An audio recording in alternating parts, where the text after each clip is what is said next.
physical. It's time to talk some piss and more. We gonna talk about it all. DVD, CD, UHD, VHS, books. Hooray! Who knows, maybe you'll even see a laser disc today. Let's get physical. We wanna talk some physical media. Movies and TV, music and more. Come check out what we have in store. This is the Media House Stream. It's time for some physical media on FanZcene. I know it was like really popular because it like won some Oscars and whatever, but Jimmy does dance. It's got the Mighty Ducks guy. Got that guy. No! Yes, but no! He's not the Mighty Ducks guy! It's Emilio Estevez! We're the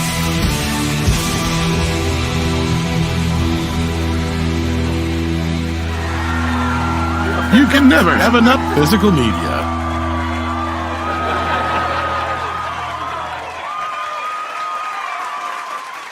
The Physical Media Show is filmed before a live studio audience. Honey, I'm Herm. Hello, fellow fellas. You see, you got some explaining to do. Some explaining to do. Who is this other man I found in your bed? What's up, fellow fellas? Oh, Ricky. Welcome back to the Physical Media Show here on FanZcene, my main channel. Yeah. That's right. You got more than one channel now. Yeah. I'm working. My Instagram for the horror channel is growing better than the YouTube channel, but the YouTube channel is doing pretty good. So I'm happy with that. So, you know, it's growth less is stressful. growth. Yes, it's less stressful at the moment. I'm still, like I said, I'm still trying to figure that one out. But thank you for joining me as always, Tim. I saw Tim's name in the chat, and you're Tom. So, but I love the Critter shirt. Speaking of, like, I know Easter, I like this shirt. I like that shirt. Yeah, I got it from Gutter Garbs. Ooh, Gutter Garbs. I know. Try a new one. Yeah. Fright Rags is releasing new Critters merch this Friday. So fucking jerks. Be prepared for that. I got no money for that. Me neither. I should have bought me some while I was at Horror Hound. Like I said, it's all. I could barely afford this. I know. Like I see those shirts, and I'm like, Gutter Garbs, Fright Rags. Why are you so damn expensive? I know. Jeez. And then, of course, they got fat kid sizes. It's like, you jerks. Yeah, I know. It's just like, why? Yeah, 90% of the shirts that people have been enjoying of mine lately have been the Fright Rags. But, yeah, I tried out the Gutter Garbs for the first time. And actually, I'm almost going to say Gutter Garbs is probably better quality so far. I'm curious. I've actually wanted to try them out. And I think because I already washed this once, and it's not. I mean, the weathering that's in it was there, and a lot of the Gutter Garb ones I get after the first 2 or 3 wash, even the first wash, they start to Fright Rags. Yeah, they start to fade and chip off or whatever you call it, to where it's like that's kind of the reason I quit going through my one Canadian company, because they were getting cheaper. Yeah, all I got is my Superman one tonight. So. Sloth, Superman.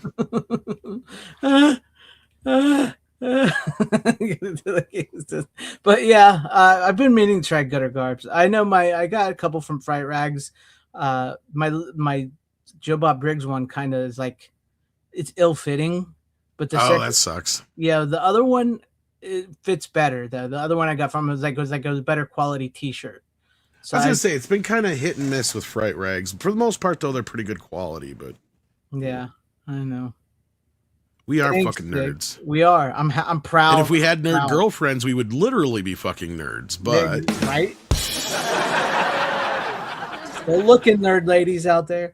But let's go ahead and say hi to the chat real quick. Hi, chat. Hi, chat. How are you? Hell, Brian Barth, glad to see you. I did not see the news that they're doing that with the Devils being restored. I've not seen that. I know that's one of those movies. Yes, I did see that, actually. Yeah. Yes. So it is happening? Yes. Okay, well, that's good news for through, was it Synapse or? Synapse? What's the one that Michael Felcher owns? Oh, yeah, that could be Red Shirt, Synapse, and I think that's what is coming through, yeah. I wonder, I mean, I know we talked about it before about him teasing a title bigger than Superior. Maybe it's the Devils. Would that be bigger, though? it's one that once again, like Near Dark and the Devils is something people have wanted for years. I know, but like when I think of Suspiria, it's like Suspiria is like way up here, right? Like Near Dark is like somewhere down here-ish, and then the other one kind of down here.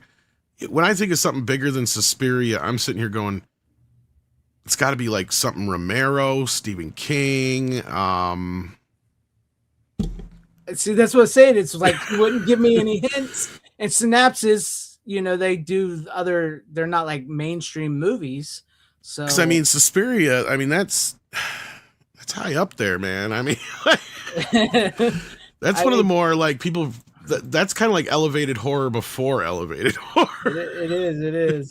But you never know. Maybe when they say bigger, do they mean like sales wise? Because like the Devils, that's what I'm saying. Yeah, it'd sell massive because if people wanted them for years. What do you mean prestige? Do you mean box office? Do you mean impact? I mean, like Dawn of the Dead, that would be one. Okay, that I could see being bigger than Suspiria, just as an example, right? Like we already got Dawn of the Dead, but I'm just saying, that I could see like something along those lines, something Romero directed, something Wes Craven directed, because you're talking about some like Suspiria is up there with like the classics. So I mean, gosh, I don't know what. Maybe you're right, just because the Devils people want it so badly, but it's one of those that's been suppressed. So yeah. But speaking of releases, we did get an update on Leprechaun. Unless you're not done saying. No, I haven't done. But you can take. I'm not done, but you can. No, keep going. Okay, I'll go through real quick. Hail to you, FKHC 2005. Hi, Danny Hooley. Glad to see you guys out in the chat. What's up, Ace Hanlon? Glad to see you. Hail to you, you physical media loving. Yes, Tom. That's what Tom was just getting to. He was right about Lionsgate. See if they'd watch our show. If more people would watch our show. We get this done. Tom does a good job for us. Hail to you, Tim Hayes. Glad to see you out in the chat. And then we also have Void King. What's up? I did not ever sleep. We actually started on time. It started at 9:35, which was what I had it set for. So welcome, Void King. What's up, Trevor Maurer from Australia? Greetings to you from Australia. Glad to see you out there. Hi to you, Corley and Rogue. Glad to see you out there as well. Hail, Dragonzilla. Good to see you. What's up, Ezracar 365? Hello there. Glad to see you as well. I hope I said your name right. Greetings, Phoenix Knight. Glad to see you. Sage. I keep calling her Sage. I don't know why. It just says like the name. Is it 6? As always, good to see you as well. What is up, John the Beagle Dad? Puts on Mandalorian scrubs. Because she called us nerds. Yes. Who's the nerd now? Yeah. She's in scrubs, so she's a nurse. So I think that cancels it out. I know. She's actually doing good while we're talking nerd stuff. Well, I just meant that nurses are usually sexy, but all right, go ahead. Yeah, well, yeah, that's true. Unless you get some like little bitty old maid nurse, but like, yeah. Well, yeah, that's true. What's up, Hembry Jeremiah? How does Dawn of the Dead relate to Return of the Living Dead? I never understood that. They don't. Well, not directly. But some people do consider Return of the Living Dead kind of part of the Romero franchise of sorts, because in the first film they established that the goop and the muckman, or whatever you call him, that's in the basement, Tarman, thank you, is actually the true story that Night of the Living Dead is based on, if that makes sense. Yeah. So it's insinuating that this has happened. It actually happened before that, so they could do a prequel, Yeah, it's something about like the rights the way George Romero owned. Because one of the producers, one of the guys who produced the original one produced Return of the Living Dead, so it is kind of a quasi sequel-ish, but not, almost like Never Say Never Again. I would assume, kind of in that lane, if that makes sense. Very true. Very true. It's not technically related to Dawn of the Dead, but it's a little more related to Night of the Living Dead. It's like George Romero was no longer allowed to use living when his movies, so that's why they're not Dawn of the Living Dead. There was a separation there, so it's kind of like there's two different links. Yeah. So yes, technically, Return of the Living Dead is a sequel to Night of the Living Dead in a way. Yes. but not exactly. Basically, they say Night of the Living Dead happened, but not quite Yeah. like the movie. But it really happened. But we got him downstairs in the basement in his barrel. So Yeah, they played it off like Night of the Living Dead was a movie, so it kind of makes sense in a weird way. Kind of like I wish what they would have done in Scream 7. Mhm. Acted like Scream 5 and 6 were nothing more than stab movies that the real people cameoed in as themselves. That would have been nice. And then you could have had, Dewey walk up behind them and go, yeah, I was here. It was really stupid that they killed me in the last one. And I left you like I'd ever leave you. Yeah, and like I'd ever leave you. Yeah, I mean, come on, Dewey, you ain't ever leaving Gail. But what's up, You can Hank still P? feel how sorry he is about that. Oh, I know. It's like if they can find a way, they'll find a way. He said so right there when I was watching the panel. When they asked him about it, he was like, "Yeah, I would. They'd have to do something." Yeah, I remember seeing another thing where he's like, "Yeah, I was kind of weirded out because I'm like, no, you're not gonna have me shoot just a just in case shot of me waving at the camera like Wes always had me do." Yep. But it always goes back to Scream, and everybody's like already turning it off. Hey, they're targeting it again. What's up, Hank V? Glad to see you, and hail to you, Anthony Draven. Glad to see you, and we are all caught up. So, Tom, if you want to get to this, you can go ahead and say about Lionsgate and Leprechaun. The Leprechaun Man. Yes, as I and a few others had pointed out after I had noticed as well when I brought it on, something was off about Leprechaun. Considering the Blu-ray looked okay, but the 4K looked awfully golden, and I'm like, is this on purpose? And I know you might remember, like I was saying those things, and then last week I'm like, nah, I'm not so sure about this. There's something's up with this, because I'm not alone in this. And finally, this is what's hilarious about this, because you know what today is, right? Today is April 8th, so get this. They finally are addressing this. Mm-hmm. So I'll give them credit for finally addressing it, but this is like 3 weeks too fucking late, Lionsgate. Yeah, way too late. They waited till they sold them all, and then they were like, well... I think you're right. Anyhow, we identified the technical issue affecting the 4K UHD, and we're working to correct it. The release date has now been moved out to May 19th while we complete this process. Orders placed on or before April 7th will contain the incorrect disc, meaning what you just said. Mm-hmm. Exactly. They didn't do this till yesterday. I know. Like, you guys, we've known this for weeks, and we've been telling you, it looks like shit. Something's wrong. Yep.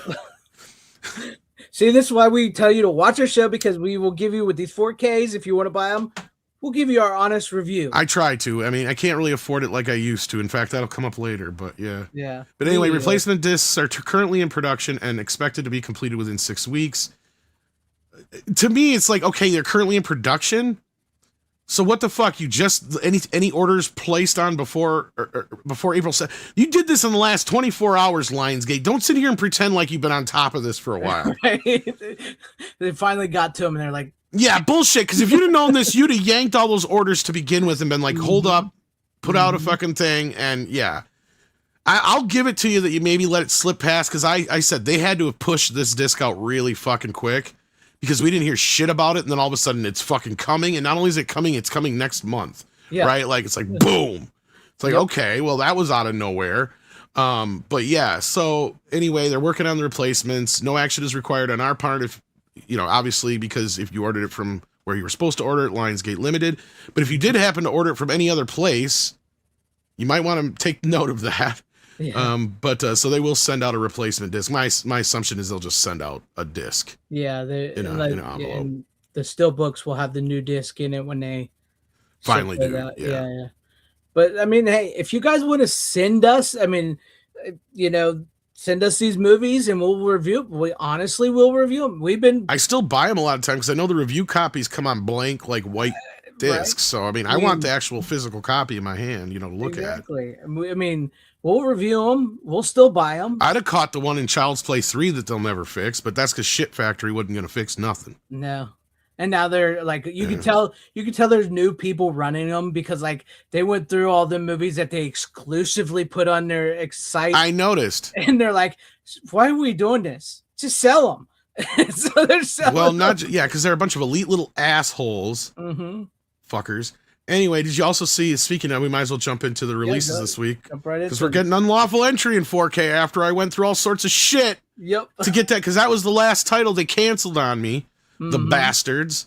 I was like, you motherfuckers. Yep. So yeah, for those who have no idea what the hell I'm talking about, 2 years ago or so, give or take, Shit Factory blocked me from ordering from their website directly because I gave them a bad review.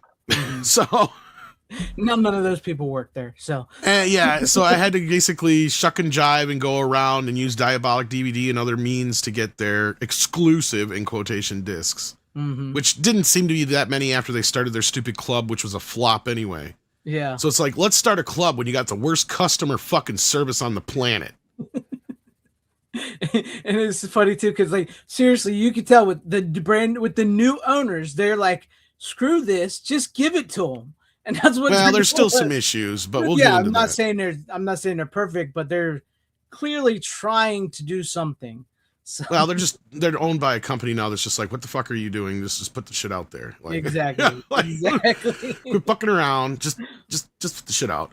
Anyway, Alice in Wonderland is getting a 4K restoration. I'm not surprised, considering. I'm surprised it hasn't already. Yeah. What else did we get for the upcoming news besides Unlawful Entry? We got, let's see here.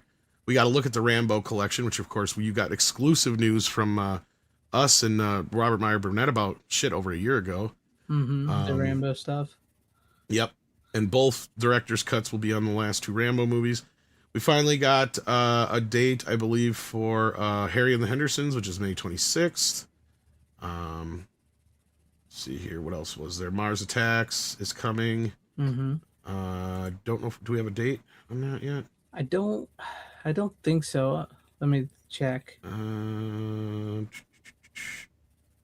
They got December, so I don't think that's right. December. I don't think December's right.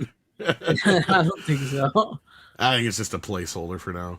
So yeah, we're getting a 4K steelbook of Mars Attacks. Looks like you're getting a 4K steelbook of Epic Baz Luhrmann's Epic Elvis Presley in Concert. Yep, that's So, a newer one though. But yeah. Orgasmo was kind of a surprise for a 4K release.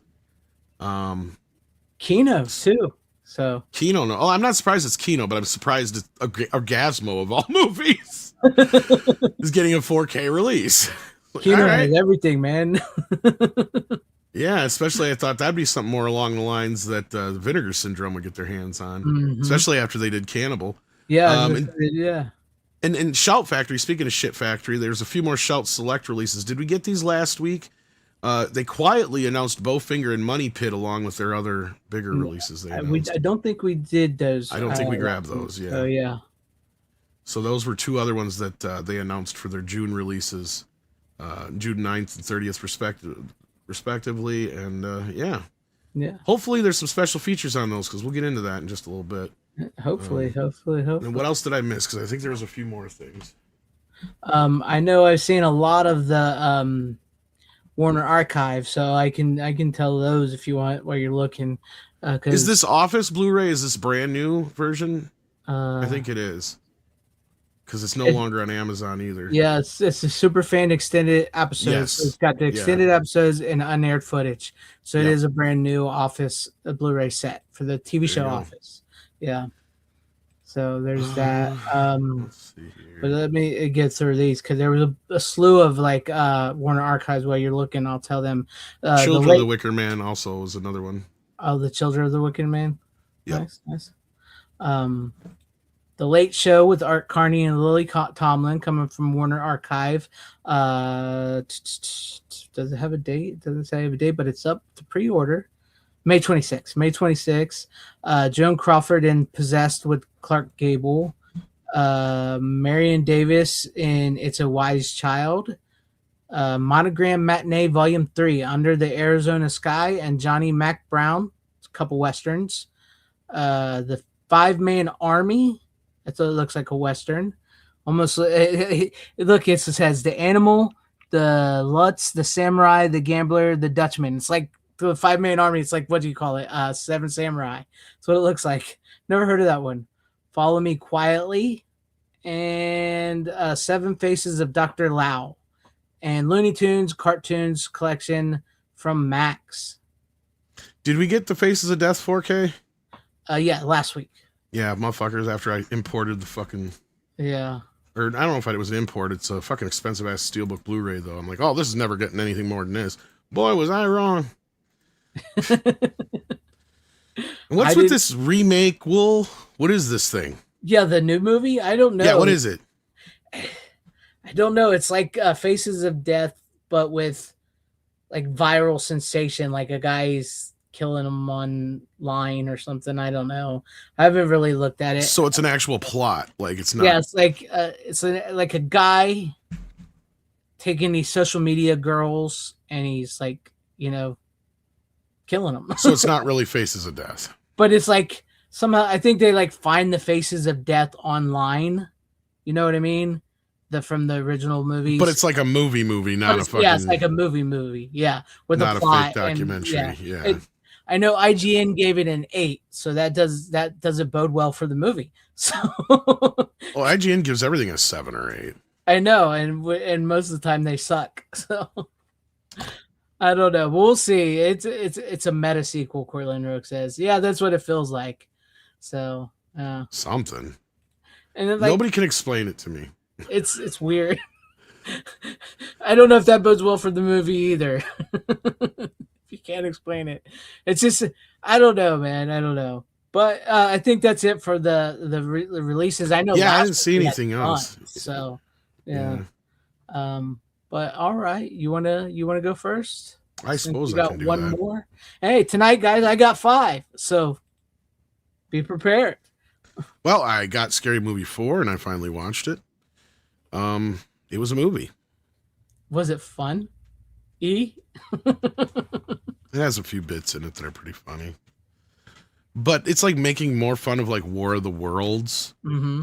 So it was kind of like, again, kind of the same problems with Scary Movie 3. It's like, are we actually going to be doing horror films here, or is it just going to be rando? Yeah. It gets to be a bit more rando. I mean, you get Saw and a few other things, but like he even got King Kong on the cover here for some reason. He's not even in the movie. Like, I don't know.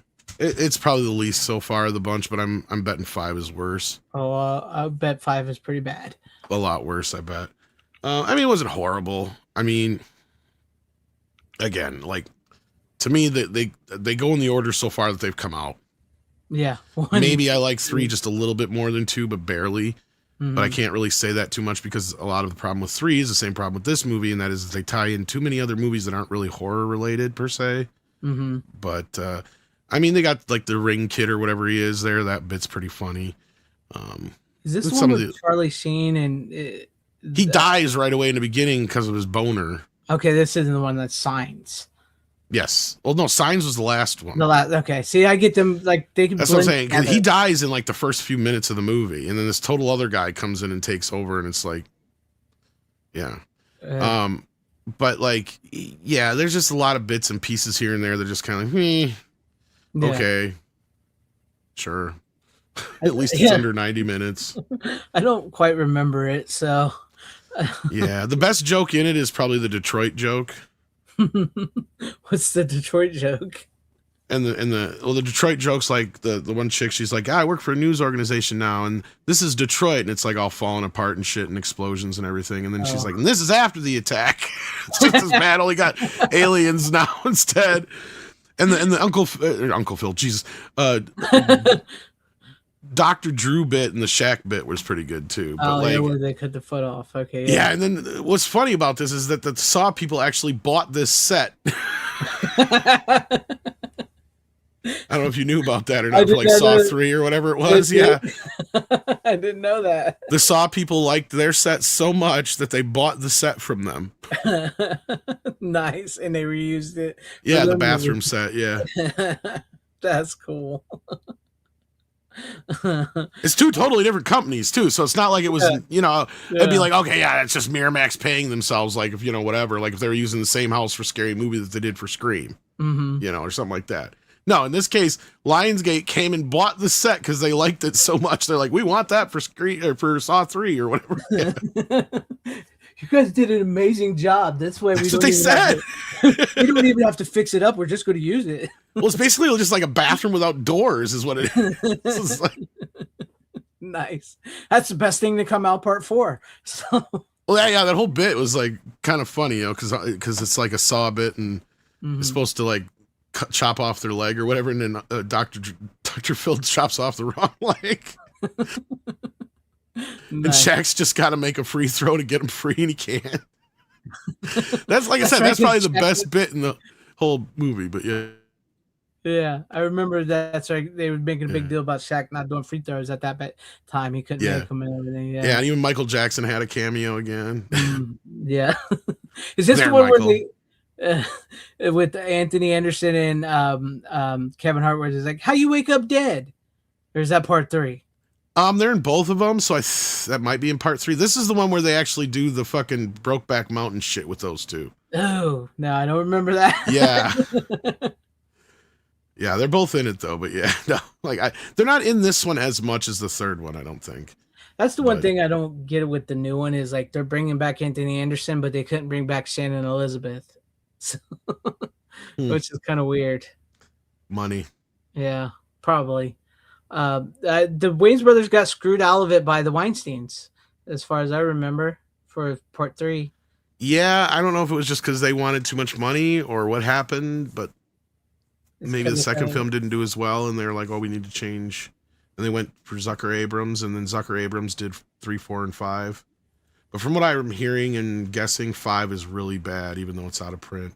Yeah, I don't even believe what's her name's in it from Chris Pratt's ex-wife. I can't think of her name. Anna Faris. Oh no, not in 5, no, but she is going to be in the new one. Yeah, she's in the new one. She's not in 5 at all. I don't believe. Yeah. So, Well, I'll find out if I ever get my ever- hands on it. I was gonna say I've never ever seen 5 at all. Never. So, but that, I mean, at least you finally got to the 4th one. And Sad that I paid as much for this movie as I did the first 3. that is pretty sad actually, because you can like the first 3 for like $13, right? Yep. So, yeah.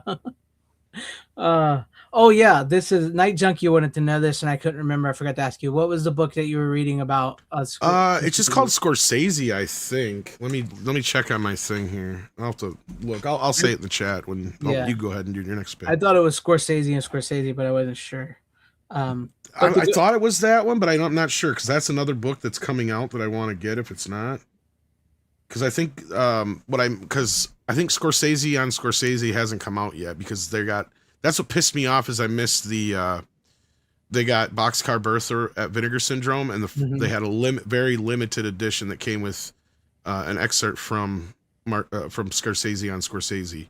Right. So, and there's not hardly anything about Boxcar Bertha in the book that I'm listening to right now on Audible, so I don't think that's the same one. Because the one I'm listening to is just called Scorsese. So. Okay.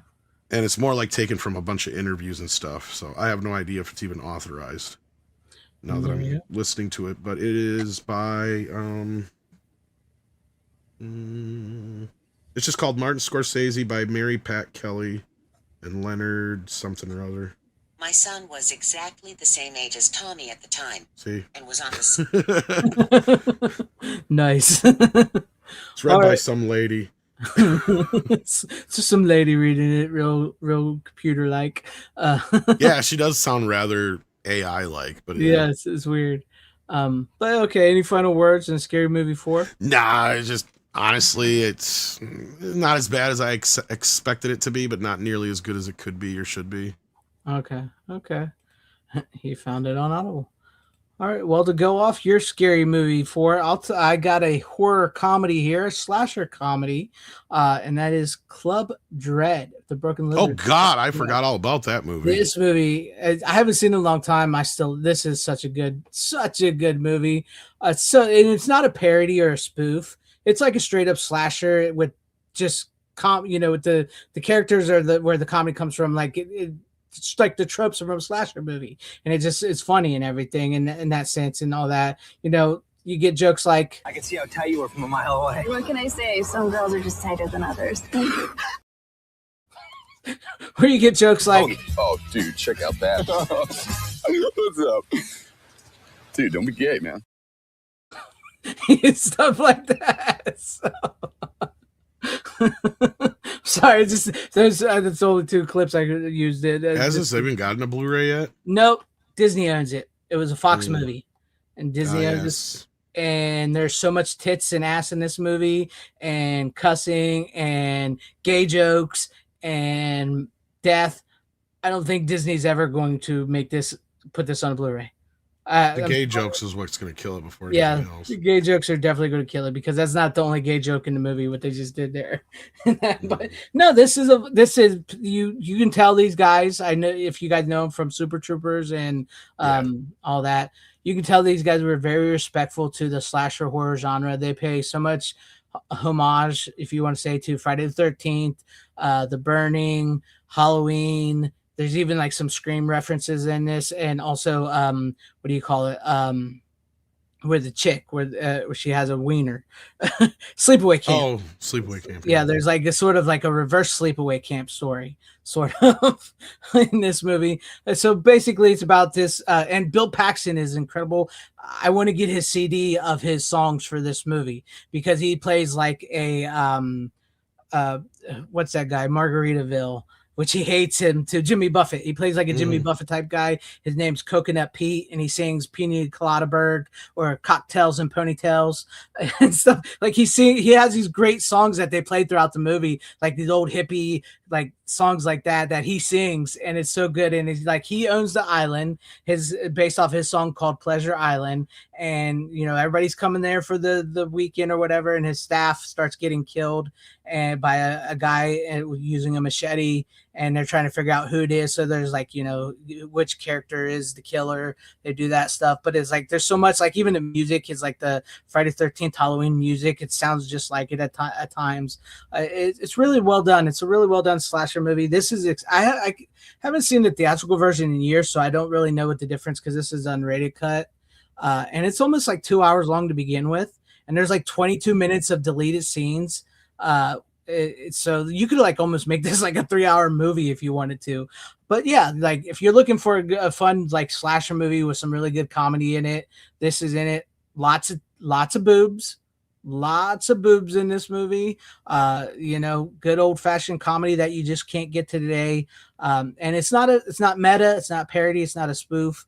It's just a comedy where that just so happens to be a slasher. That's the best way I could put it. But it's funny. I wish it would have a Blu-ray because this DVD does not look the greatest. It's a little dark. You know what I mean? So I wish it did have a Blu-ray. For all I know, this actually could probably be streaming on Disney Plus, which it might be. So, are those clips you played off the same DVD? No, that's actually from a 35 millimeter open matte trailer. I was gonna say, yeah. Yeah, that's from a 35 millimeter open matte trailer. Because that didn't look so bad, yeah. Yeah. But I could tell it was like a second or third generation down or something. Yeah, the DVD is not the greatest. I mean, you turn up the brightness and it's not too bad, but it could definitely use it could use a Blu-ray, folks. Well, what I was gonna say is actually if those clips were from the DVD, it looks like it's from a work print. So I wonder if that's what the unrated version only existed in a work print, and because honestly, that's what a lot of those extended cuts eventually were, was just they find the scenes that were in the work print and just throw them in there. Yeah. No, but this is widescreen. It doesn't have the black bars. It's widescreen. Yeah. I'm just saying. Yeah. Yeah, you're not wrong. It could be, but I wish it did have a Blu-ray because it is a fun movie. It is really a fun movie, and we honestly truly don't get movies like this anymore. I think they're still making stuff. I know they make a TV show called Fire PD or whatever, and I think they're doing a Super Troopers 3. I think so. But yeah, they're funny. They're very respectful to the horror genre in this movie. So I thought it was really well done. It's just a fun movie, and they play it up. They do it well. And the worst part about it is like the kills aren't the greatest. Tacoma FD, that's what it's called. That's their show they do.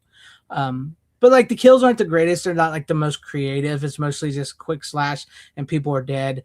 But like the characters and the stories and the tropes all really just work together. So if you guys never seen it, if you're a horror fan and you like slashers films, especially like the 80s and 90s slashers, this is right up your alley. This was 2004, I believe. So it was in that place where they were starting to do this early 2000 remakes and everything, but it felt more like it was being more respectful than some of those movies were. You know what I mean? So, but yeah, I figured since you did Scary Movie 4, I'll do that. That went together a little bit, but yeah, fun movie. Blu-ray need it. So There you go. Disney won't do it because Disney. it's too offensive for today's modern audiences. Disney. Disneyland. So, Say go it ahead. Disneyland. Oh shit. All right. Where do I go from there? You know what?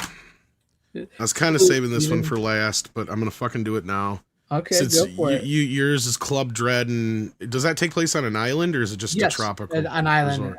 a tropical island. So perfect send off. Considering we were just talking about Martin Scorsese, I think I have watched my least favorite Martin Scorsese movie of all time, and if you haven't figured out what it is by now, from what I've been saying, it is Shutter. Fuck you, Island. I hate this movie. I don't care. I'm so disappointed in Martin Scorsese, and I'm going to spoil the shit out of this. So if you don't want to know, I know it. So shush, just go away for like 5 minutes. Look, I hate movies like this. These are some of my biggest pet peeves, and they make no sense. And I hate it whenever anybody's either crazy or they're really the killer, or it's not, they never really existed to begin with, or all this other. I fucking hate you movies for doing that. That is not fair to the audience, and it is bullshit. You remember this movie Identity? Fucking bullshit. Yes, that's one of the ones I'm mainly concerned with and talking about here because I hate that. I fucking hate that shit. You do not do that to the audience. That is bullshit. Because I was invested in this movie, and then all of a sudden it's like I'm starting to pick it out, and I'm like, he's crazy, isn't he? Like, and he's really there, and this is just his fucking. And now it gets worse than that. It's they're actually feeding into the fantasy, which doubles down on the stupidity of the movie. It's like, you know what? Fuck you, movie. Fuck you, Martin. Why did you even make this movie? Like, I don't understand. Like, he must have just been bored. Because it's a shitty fucking movie. It has one of the most gimmicky endings, and I hate these gimmicky endings. The only time it ever worked was The Sixth Sense. Why? Because they told you in the first 5 minutes, and if you weren't paying attention, that's your fault. What do I mean? Because the kid flat out says, dead people don't know they're dead. And why else would you show some guy getting shot in the beginning like that? It makes sense when you finally get around to it. But in this case, this is to me is a cheat on the audience. Just like Identity, just like what's that Johnny Depp one that's very similar to Secret Window or whatever it is. Oh yeah. Where he's the killer all along. Yeah, and I fucking hate the De Niro one where with the imaginary friend. Oh yeah. Fucking hate that. And that's easy one to pick out. Anybody who doesn't pay attention to the first 2 or 3 drawings and doesn't figure it out, then I'd feel sorry for you. Because if you pay attention in that movie, I can't remember the name of the movie, but it's Robert De Niro, and he's got this little girl, and she's got this imaginary friend. It might be called that. I don't fucking remember. But, like, the whole thing is she keeps drawing pictures of Charlie, and Charlie's wearing the same motherfucking sweatshirt that Robert De Niro's wearing in every goddamn scene. And I picked it out, like, by the second or third drawing. I'm like, God damn it. It's him alone. It's a cheat. Hide and seek. Thank you, Steven. Oh, there you go. I fucking hate those kind of movies, and this is one of those kind of movies. You got a great fucking cast, Mark Ruffalo, except he's not even that bad in the movie, honestly. He's just kind of there, you know, but his character kind of pisses me off too by the end. And it just, you got such a great cast here, and you wasted him on this shitty ass movie. Shitty ass movie. I'm sorry. If anybody likes this movie, I'm sorry. But to me, these movies never get me. They never trick me. Like those, I figure them out about a third or 2/3 of the way through where I'm like, God damn it. It's the character is this. It's just this. And I did it the same thing with Identity and that Johnny Depp one, the hide and seek one. Same thing here. 2/3 of the way into the movie, I'm like, God damn it. I can figure it out already. And sure as shit. Yeah. I hate that. Oh, sorry. No, he's talking about Shutter Island, sad boy. Yeah, I'm talking about Shutter Island. And I'm upset because it's Martin Scorsese and you got this great fucking cast. You know, Ben Kingsley and Max von Sydow. And God, it's just, why? Did this one do well? I don't remember this one. I think it did. Did it? I remember you're not the only one. I remember when it came out and a lot of people were kind of upset at the ending of Shutter Island. I know I didn't like it because I don't, much like you, I don't like those movies. It made me think of Identity, and I hated the movie Identity because you build up this whole mystery and it's like, oh, it's just in some dumb guy's head. Yep. So, I hate that. So, it's like Saint of that TV show. It was all Saint Elsewhere, yeah. It's in that kid's head the whole time. It's like, can do that for 8 years or whatever. You put it all in one kid's head. All these Cheat. characters.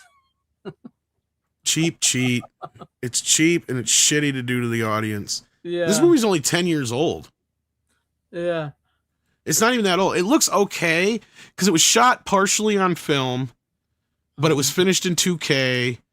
It's an upscale, but it looks decent enough. I mean, I'm not going to say it looks horrible, but it just doesn't really fucking matter. The fucking ending. Yes, God.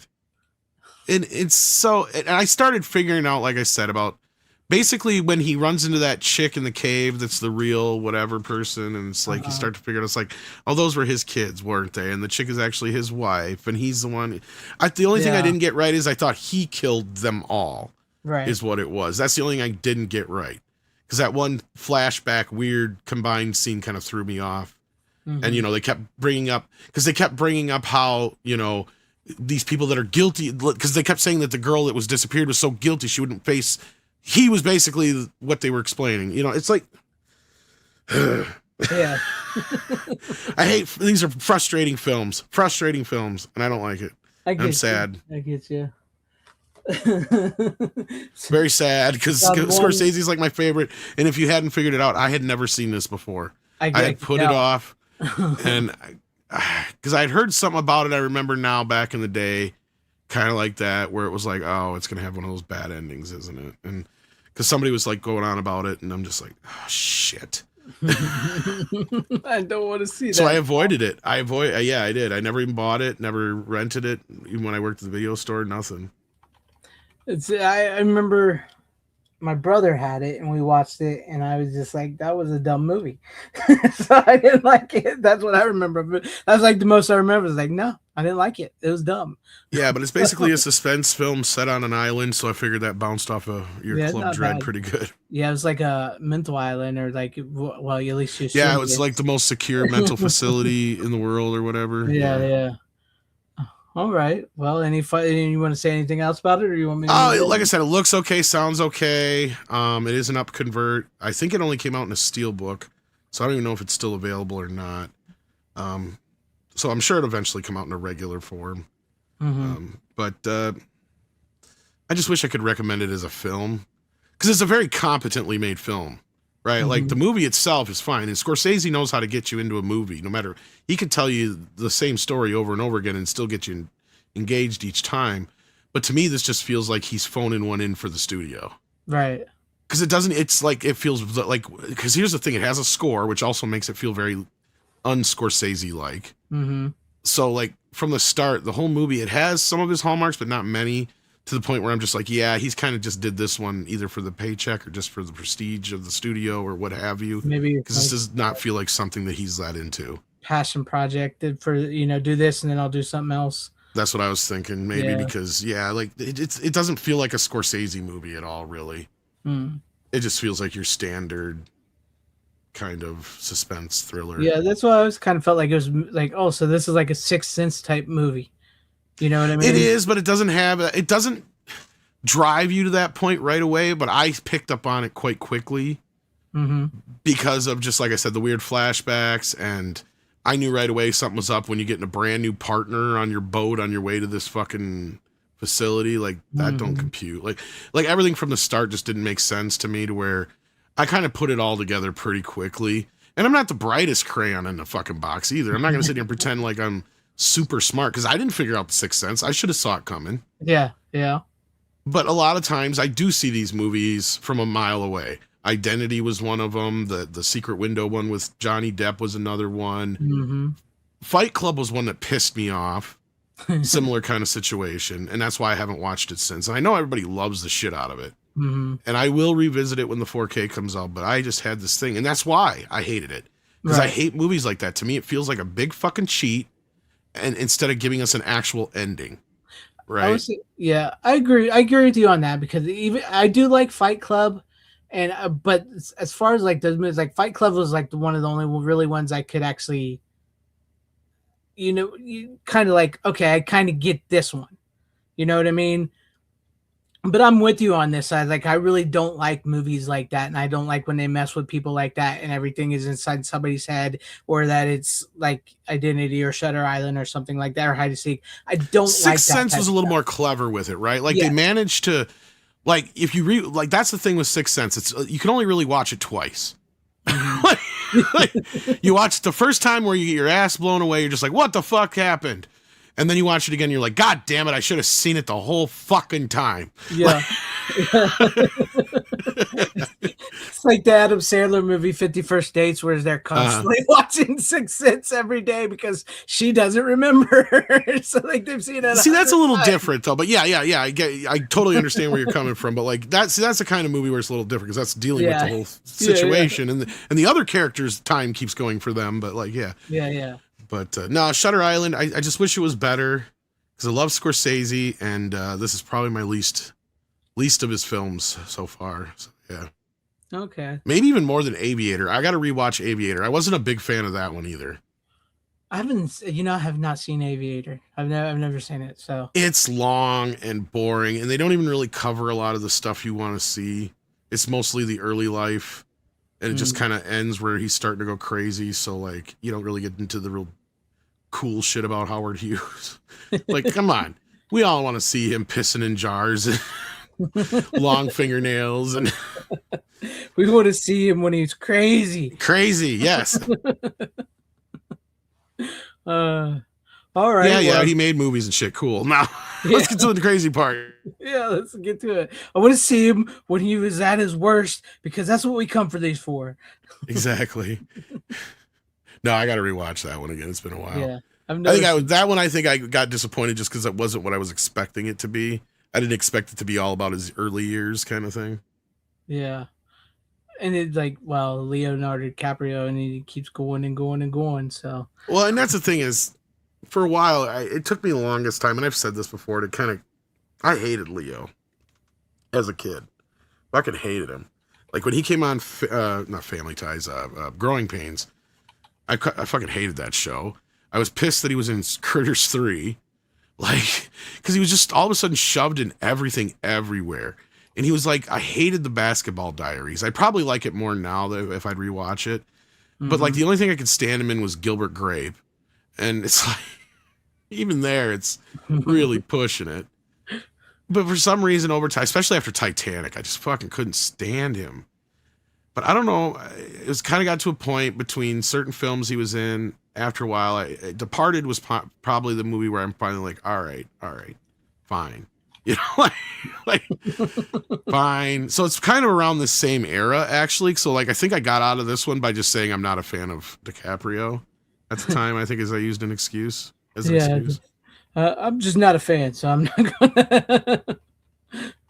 I don't mind him now. I mean, actually, I kind of would compare him more to like a Nicholson. Actually, yeah.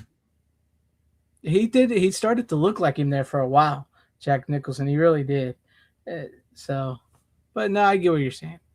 It's amazing all those like I know we talked about it before, but it's like all these directors and he wins for The Revenant. It's like The Revenant sucks. Oh God, I hated that movie. Yeah. So, anyhow, so yeah, Shutter Island. Shutter Island. They should shutter it. Never talk about it again. All right. Well, I guess I'll move. If you got any other words, we'll move on. No, I got nothing else to say on that one. I'll just say this real quick. I always had a thing for you, Sid. There you go, because Sad Boy wanted to. But since you brought on a movie that you didn't like, I watched something. I was against my better judgment, Tom. I watched it because I do remember liking it when I was younger, but this time around, watched The Mummy Returns. So it's really not as good movie. So I told you. Yeah, I remember liking it, and because I saw it in the theaters, and I was like, oh, that was pretty good. But I was watching it this time around, and I was like, what the hell did they do? Because like I know everybody talks about like the CGI on the Rock at the end as the Scorpion King, which is atrocious. But like everything is CGI. It's like they're all in front of a green screen the whole movie. And you can tell because like at least in the first movie it was like 99, so the CGI wasn't like everywhere. Like most of the CGI they used was like in the beginning in Egypt in the past, and then with the mummy itself. And there's a lot of practical effects. In this, every single thing is CGI and it looks atrocious. Everything, the grass, the sky, the balloon. They're in a freaking balloon in a pirate ship in the sky. It's like, what are we doing here? They've lost the plot, and this kid, and I commend them. I like the fact that they didn't do the whole romancing the stone thing and stuff. Like, I hate that trope. Is like, oh, they had this great adventure, they fell in love, and then in the next one, so they have to fall in love again. Yeah, at least they were still together. They were but married. what are you doing dragging your kid to one of these fucking sites? That's the thing. Exactly, and the kid is so pointless because they're constantly saying, like, he'll show up and say, "Hey, I want to show you something, Mom and Dad," and they're like, "You go over there," and then that's it. That's like, why did you even bother giving him a kid?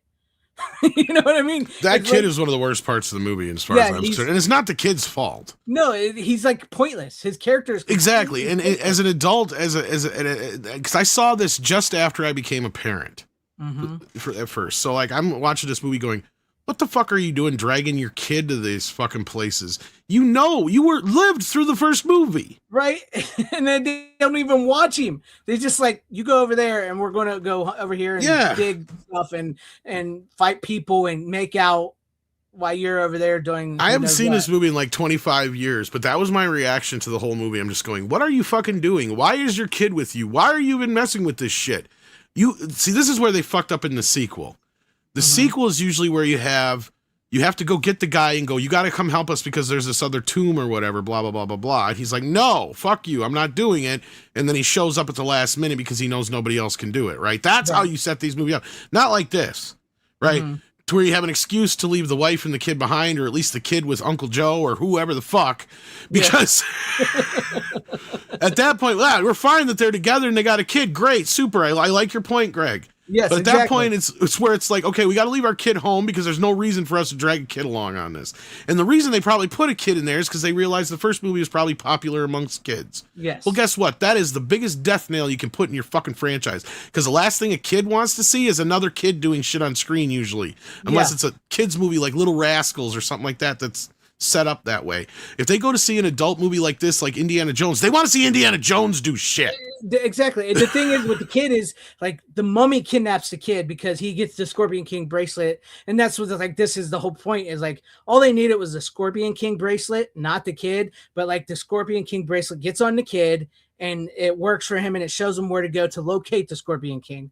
So they got it. The mummy kidnaps him and takes him with him. And so they like, that's the whole thing is like, they got to get their kid back when they really didn't need to do that. They just needed to like, okay, this is the MacGuffin, this is the bracelet. The mummy has it. We got to get the mummy before he uses it and kills everybody.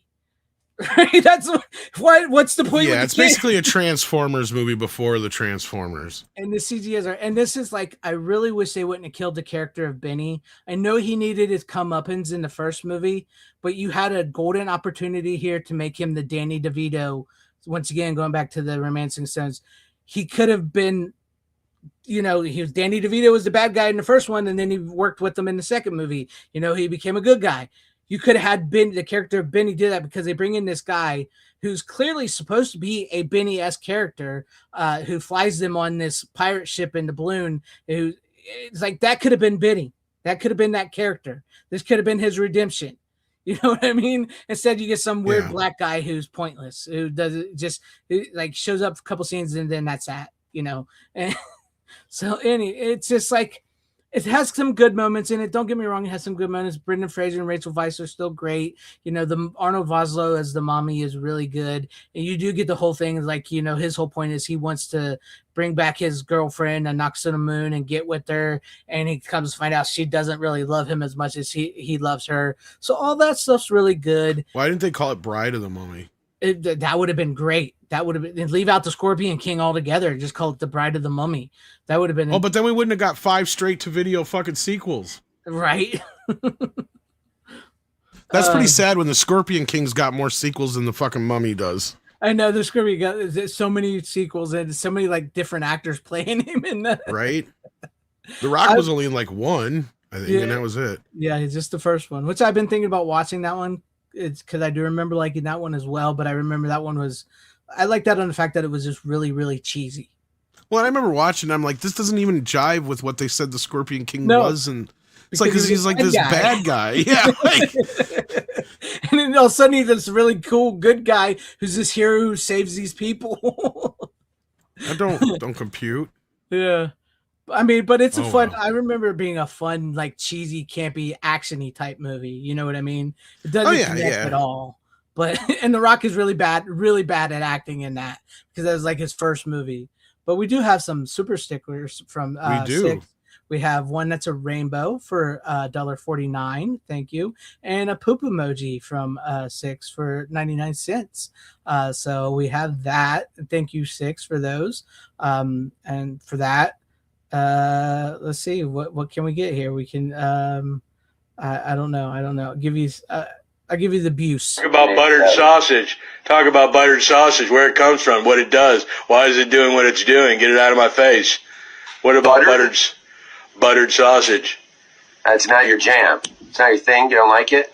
It's not my jam. I don't buy jam. I buy honey, and I kiss it on the lips. The third Mummy movie is the worst, by far the absolute worst. The Scorpion I've never even King seen is that better one. than the Yeah. third one. The Scorpion King is way better than the third one. They don't even bring back Rachel Weisz. The son is full grown, which he's not as annoying as he is as a kid. He's full grown, but it's like even Jet Li and Brendan Fraser couldn't save that movie. And they do their best. They do their best. And you know, I wish I could be excited for the fourth film, but with Radio Silence directing it, I don't know if I can I keep the Mummy's going to have an illegitimate daughter somewhere along the way in part 2. He had an affair with a woman, and you know, not But she don't remember him. Yeah, which she don't remember. Now he's got a daughter, and Brendan Fraser left his wife and his kids, and he's going to die alone and never go back. Like that feels like their jam, right? That feels it's just like their jelly. Yeah, that's their jelly. So yeah. Yeah. Nah, I have zero faith in this shit unless it's just pure nostalgia. Like, unless they, because I don't think they're ignoring the sequels, but I thought I had heard something about them. Ignoring the third movie. They the are third ignoring movie. the third Okay. movie. You gotta ignore both of them if you ask me. They're not. They're not going to ignore part 2, but they're ignoring the third movie. They did say that. So what? I can tell you why they won't let you send an eggplant. I think that one's meant for you, Tom. God. So, Lord. But no, yeah, Maria Bello plays her in the third movie. But no, I mean, I can't say that I didn't completely hate it, because there is a lot of fun to be had in this when it is Brendan Fraser, Rachel Weisz, and the Mummy. And they're on screen together, and they're doing the stuff like from the first movie that feels like it's, you know, the extension of the sequel where they should be. That stuff is actually really good, but the CGI is way overdone. The kid is annoying. His plot device MacGuffin thing that he is just pointless. There's really no reason for the Scorpion King at all in this movie. No reason whatsoever. But we gotta have The Rock in it. Yeah, other than this was like The Rock was at his all-time height as a wrestler. You could have just had him play like another mummy. Like you could have, and that, you know, or they could have just had him be the guy controlling the mummy or something. Whatever, you know? Yeah. I mean, but I'm just saying his look. I mean, he has that look. You could have. Yeah. He get Egyptian and all that. And that's like also like that's the other point. Like they bring in all these new people. They have this big old muscular black guy who's like, who ends up fighting the one guy with the long hair from the first movie, who's a magi who protects them. It's like they have that could have been The Rock. That guy could have been The Rock. So yeah, just I don't know. It has its moments. I can't say it's completely worthless, but it was not as. I was kind of depressed that it wasn't as good as I remembered it, because I remember you saying you didn't like it, sucked and everything. And I was thinking, I kind of liked it, but then this time around, I was like, yeah, after watching the first movie, and the original Mummy, the black and white Universal, this one is dog. So, Well, I just remember it because like one of the trailers brings up the fact that they shouldn't even be there, and I'm like, yeah, you would think, especially bringing your kid into this shit. Like, yeah, it's like why? I mean, I can understand. The trailer's like the two people on Earth who would know not to go and open up the mummy's tomb just did, and it's like, what? That's exactly what I was thinking through the whole movie. Like, because somebody's like, no, get the fuck away. And it's like, it's so dumb too, because like they keep saying like the Scorpion King is the most powerful being on Earth, and if he is awakened, he will destroy the world. It will be the end of the world. And so they bring back the mummy to fight him, so that the mummy can control his army and take over the world. Or, you know, Rick O'Connell will have to fight him. And if he defeats him, he can get rid of the army, the Scorpion King's army, and the world won't end. It's like, okay, so this should be an awesome fight. No, it's kind of like they make a spear and throw it to his heart and he's dead. It's like, it's pointless. He just shows up and he dies for like 5 minutes. So you build up this character that he's this powerful, massive, and he's a horrible scorpion CGI thing, which, why didn't you just have The Rock be there on set and fight him, you know, in stunt wise? That would have been so much better. So, but, you know, what do you do? But howdy to Buffett. That's my little complaint about that movie. Since you complained about Shutter Island, I'll complain about The Mummy Returns. So yeah. There you go. Yeah, there you go. I may or may not get to the Scorpion King, but I ain't watching the third one. So, but to you, Tom, if you're ready for the. All right. Another one I watched this last week. I mean, I don't even know if I can jump off the Scorpion King with that one, really. Yeah. Yeah. It was a movie starring Burt Lancaster and Kirk Douglas. It's called Tough Guys. Came out in '86. There are a couple of mobsters or ex-cons who are getting out of prison after 30 years and kind of like their reintroduction into society kind of thing. I've seen this. You have? It's a fun little comedy. I thought it was cute. It was all right. It wasn't great. It wasn't horrible. It was decent enough, I thought. What did you think of it? No, I thought it was pretty funny. I remember liking it. I mean, it's been a very, very long time. Don't they fight on top of a train? Do they fight on top of a train? Yeah, well, the whole ending has to do with the train, yeah. And yeah, I remember, yeah. It's one of Disney's earlier Touchstone pictures, too, so yeah.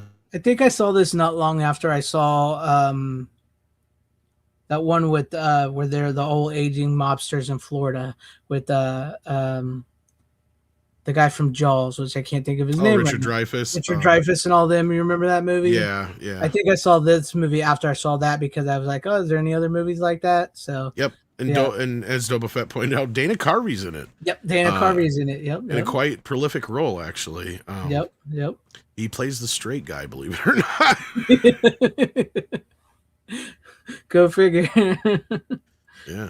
But no, I didn't hate it. I thought it was all right. It got a fairly decent presentation here from Kino. It's got an audio commentary with the director. Other than that, nothing special, but it looked all right. Yeah, I wish I had more to say about it. Eli Wallach's really funny in it. He's this guy who keeps coming by like he's trying to kill him, and they can't figure out who the fuck he is. And then like I like also how like they thwart a robbery, which is kind of fun. Like you could tell when this movie came out. What's really funny is like Kirk Douglas sleeping with the chick that's like half of his age. Yeah. What's even sadder is in reality she died like years before he did. But yeah, no, Kirk really carries the film. I guess Burt was in pretty rough shape when this movie was made. Like this is one of his last films. And he was suffering from like early dementia and stuff like that. So he had cue cards and everything, of course. And that's another reason why they got Kirk doing most of the action bits.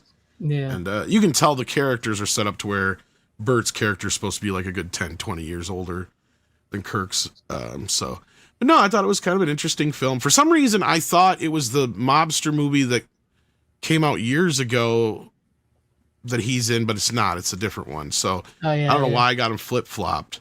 But I was like, because I was kind of taken by surprise when the movie starts, and I'm like, oh, this is the 80s and shit. Like, okay, this is not the movie I thought it was. Okay, this is a different movie, but it's still It still was fun. So there you go. It's a fun little movie. I mean, yeah, it's nothing to write home about, but it's a fun little movie. Yeah, as far as I remember it. And good night, John the Beagle Dad. Have a good night. Enjoy The Greatest American Hero. And yes, Artemis is coming home. Yeah, Burt Lancaster was in Tough Guys, wasn't he? I believe so. Yeah, like I said, this is one of his last films. Like I said, he was in pretty rough shape when he made this, I guess. Yeah. They said. It's sad. It's sad to see. But no, I remember it was pretty good. What can I say? I know it's like I said, it's been a long time, but I remember seeing it. So Oh no, Steven, he remembers why. It's just kind of funny. I don't want to spoil it, but like because they're like, who is this guy? Like, Yep. Yeah. Like I said, Burt was in pretty rough shape when they did this. So yeah. He doesn't look it. I mean, I'll give him that much credit, but I guess it was really difficult for him to remember his lines and such. And like I said, they had to do cue cards. And you can tell Kirk's really carrying the film quite a bit. So yeah. Yeah. Right. Charles Durning, that's right. He's great in it too, yeah. Oh yeah. I forgot he's in it. I always remember him from the TV show Rock and Rudy. So I always remember, like, I mean, I've seen him in, I don't know, a billion movies. So, like, usually the first thing I think of is Tootsie. Then after that, I usually think of Evening Shade. Yeah. Do you remember that show with Burt Reynolds? With Burt Reynolds, yeah. And Ozzie Davis is in it, right? Yeah. Yeah. I think he played Burt Reynolds' ex-father-in-law, if I remember right. But, like, they were still friends, yeah. Yeah. I said the wrong actor, though, there for a minute, but I know who you're talking about, yes. All right. Charles, he's great. He can do anything. Yeah. He's good. He's a good actor. One of my favorite roles is the governor in Best Whorehouse in Texas.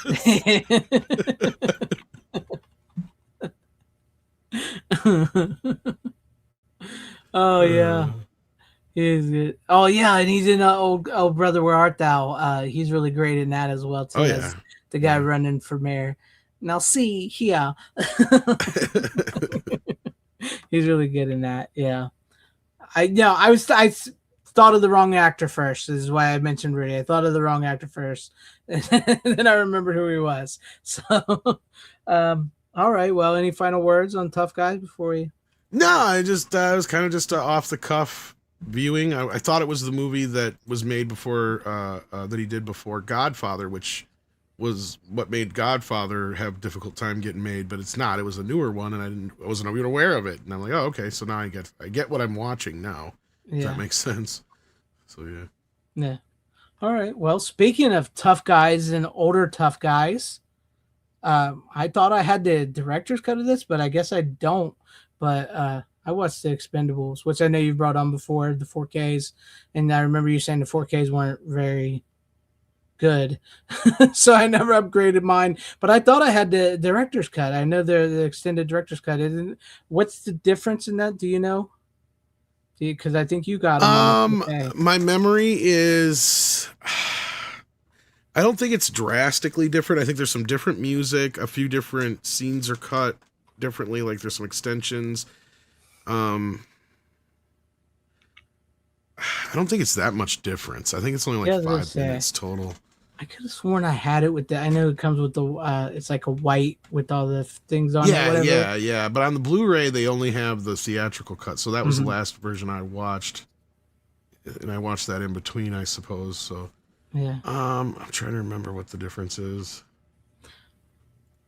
Either way, it's speaking of aging tough guys and it's classic action heroes meeting some of the newer ones.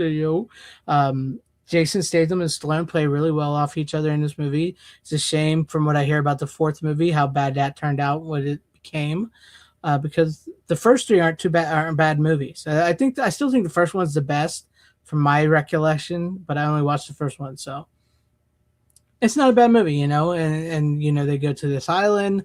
It's being controlled by Eric Roberts. There's Bruce Willis sent them there. They're part of the CIA. He doesn't want to do the job, but he gets the girl there, gets in his head. And so he gets his crew up and they go there and they save the day, kick-ass style, old school action hero, 80s, other than the whole CGI blood, which kind of sucks. But what can you do? I mean, with all the shooting and stuff they do, you can't have that many squibs nowadays.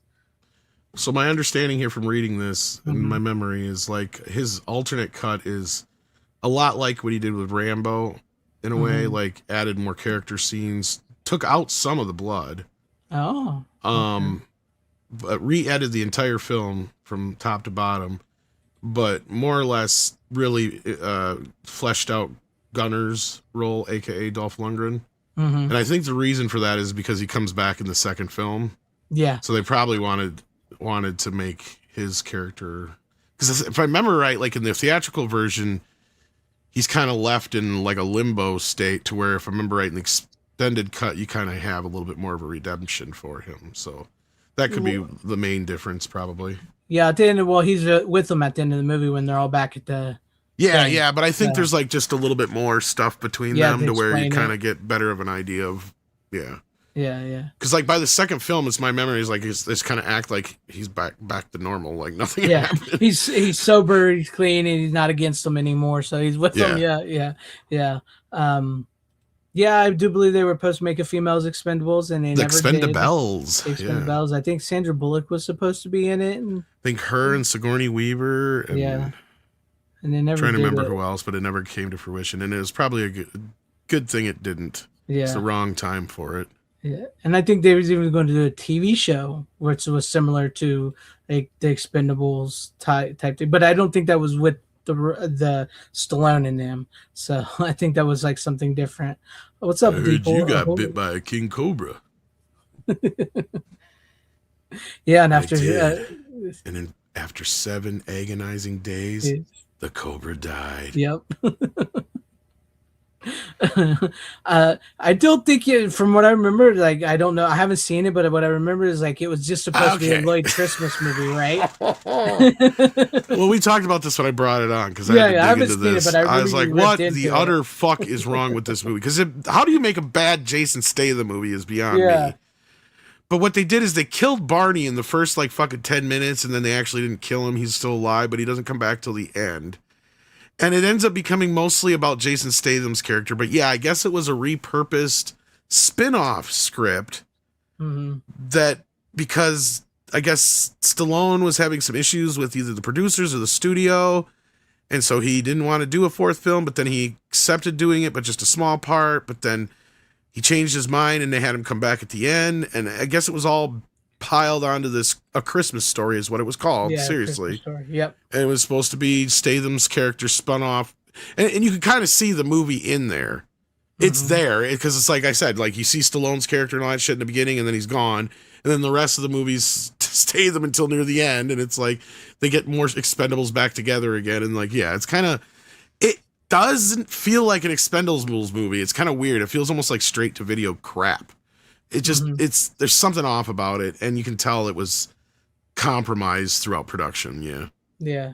So that's why I've never went to it. I may eventually. Expendables 3 was probably the best of the bunch anyway, as far as I'm concerned, besides the first one. So yeah, I really like the first one from my memory. Yeah, the first one's the best, but I like Mel Gibson as the bad guy in the third one. Yeah, Mel Gibson is a pretty good bad guy. I did like Van Damme as a bad guy. I did like him as a bad guy. I did. He's all right, but I liked Mel Gibson better. Well, I mean, Mel Gibson's got the chops, so. I got to rewatch part 2. See, 2 has always kind of been like my least favorite for some reason. I don't know why. There was just stuff that was about it that I didn't care for, but I haven't watched it in a while since the fourth one come out. And I remember then just going, oh, at least the second one isn't the worst one anymore. So, yeah. But no, I wanted to watch the Expendables. I watched that. I got the Blu-rays and I remember, like you said, I remember you saying that the 4Ks aren't that great, so I've never really upgraded them. Yeah, they're because they're all shot in 2K. I mean, what are you gonna do? They're up converts or whatever. So like that's my thing is like the third one I think looked the worst, which is funny because I think that one's the only one that's 4K native. Yeah. That's funny. It's like so that's my thing is like I upgrade to 4K and I like to buy the 4Ks, but like if Tom, because I trust Tom, if he comes on and says they're just up converts and they're not the greatest, I kind of don't upgrade my Blu-rays to 4K unless there's special features on there that I really want to see. The Bourne still probably are the worst. Yeah, that's what I've heard. That's another reason why I've never upgraded my Bourne. I mean, when I was bouncing them back and forth, I got to a point where I'm like, you know what? The Blu-ray almost looks better. Yeah. Because it doesn't have all the extra processing. Yeah, that's why I was like, I don't think I will upgrade them because I've heard so many people complain about them. So I'm good with the Blu-rays. I'm good with the Jason Bourne Blu-rays. So maybe I'll update my Expendables eventually. Maybe they'll get the Rocky treatment or something. Maybe Lionsgate will redo them or something. That'd be nice because that's, I mean, frankly, that's the only big deal is they don't have the unrated cuts for both the first and the third one in 4K. I mean, I've heard rumors that there's going to be a part 5 and Stallone's coming back for it. So I wouldn't be surprised, especially if he's playing nice with this Rocky movie now, because I believe Lionsgate is behind that, if I'm not mistaken. So yeah. So we'll see how that did you see the case for the fucking Rocky movies? Yeah, I see. Lionsgate, what are you doing? For the Rambo movies. Yes, it's not a book, but it is. It's the, where you stack them on top of each other. Yeah, I hate that. You idiots. You're down going backwards. The Steelbook was amazing. Yeah. Now they're going backwards. Just stack. I'm gonna flip flop them. I'm just gonna take them out. There you go. Just put them out. Like I could just put them in my cases, my little plastic. Right. I have them each one separate. I never got the Steelbook, so I could just do that. That's what I did when Warner Brothers finally sent me my Mad Max replacements instead of just sending me discs for Road Warrior and 3. They sent me the whole 4-pack of all the movies. I'm like, well, I already have copies of all of them anyway, so I just took out the shit copies, put them in the 4-pack. There you go. The other one's in the other one, because like now I guess I have a 4K version of Fury Road that I'll never watch, but that's also an upconvert. But yeah. But yeah, there you guys have it. Expendables is a really good movie. I'm surprised they have not gone back. I would kind of like to see them go back to the go back to the first movie, you know what I mean? Like that place with that girl and see what's happened there. I wouldn't mind seeing like a revisit of that a little bit for like the 5th movie, like bring it back around in a sort of a way. That could be kind of interesting. I don't know. We'll see. But yeah, there you guys have it. It's old school kick-ass action hero action film, The Expendables. Tom, you ready for your pick? I don't know where you can go from that one. You got something to go from that one. boy, yeah, because I did my pissy one. Yeah. Expendables. Where do I go from there? Shit. Let's just do this one next. All right. Because I think the other two I can do together better if I have to. Okay, speaking of Shit Factory and their releases and their pricing, they need to work on their pricing. You hear me, Warner Brothers or whoever's in charge of their shit now? Work on your pricing. Radio Entertainment. Whoever. Because I got Outbreak. What? Because I love this movie. I got a movie that can sort of go off this. And all of its lovely cheesiness. But it's a bare bones 4K plus Blu-ray. I would have rather just paid $20 for a regular 4K and nothing else. I'm curious. I don't need another Blu-ray. I'm curious if this was like leftover from the previous owners because they did the same thing. Yeah, but there's absolutely nothing on this one either, so that's why. Yeah, not even a trailer, which is weird because I remember having the DVD. I could have swore on the DVD there was like a trailer and maybe a making of, but maybe I'm wrong. Yeah. But zero extras. But it looks good. Looks really good. It's a 4K mask, but I think Warner Brothers might have done like a 6K scan because it's really fine grain. Mm-hmm. At first, because I'm like, God, I'm not noticing any grain, and this is a 95 film, and it should. And then as it got going, I'm starting to notice it a little bit more. I'm like, okay, they might have just done a much higher res scan, and that's why. Because Warner's been scanning everything at 6 or 8K, right? If not 16K in some cases. So, and I'm sure this is just a Warner scan that they plopped on here because that's all it is. Mm-hmm. But yeah, no, I love this movie. As cheesy it is, this movie is like the quintessential 90s movie. Mm-hmm. Now, what do I mean by that? Not because of like there's any music or anything like that. No, whenever they talk about movies, you know, or like have a fake movie in movies, it's this movie.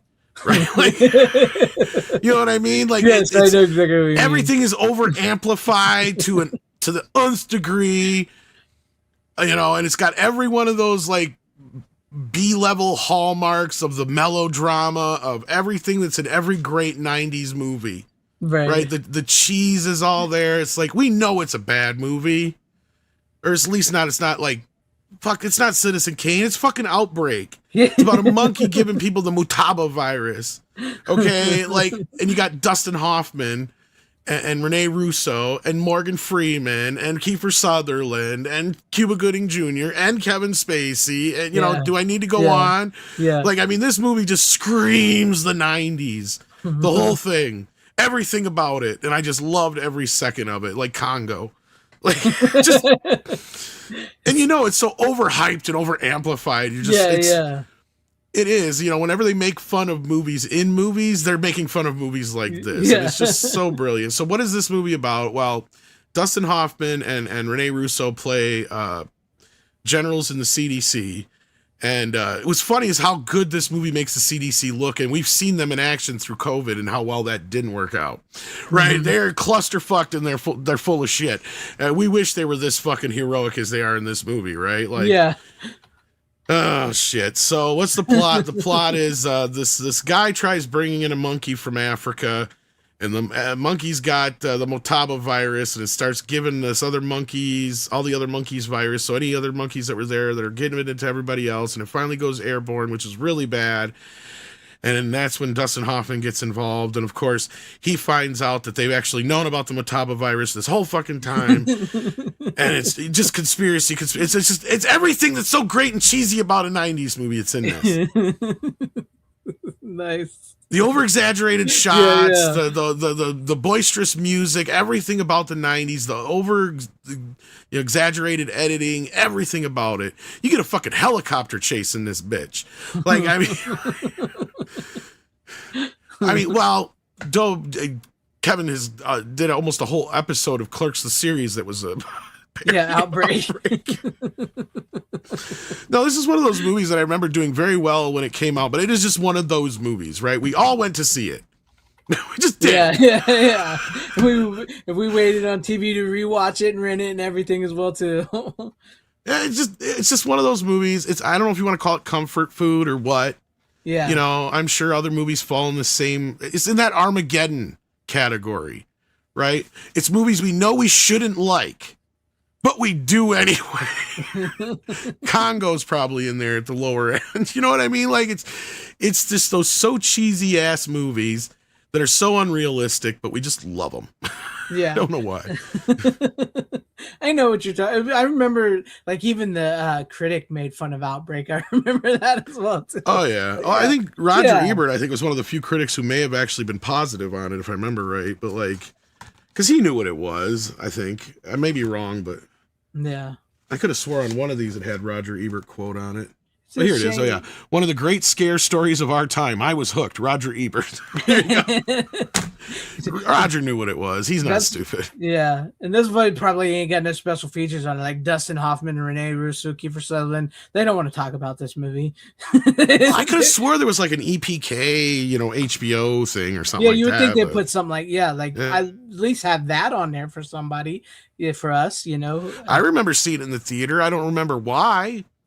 It was just one of those movies. It's just like, oh, Outbreak's out. Let's go see it. Yeah.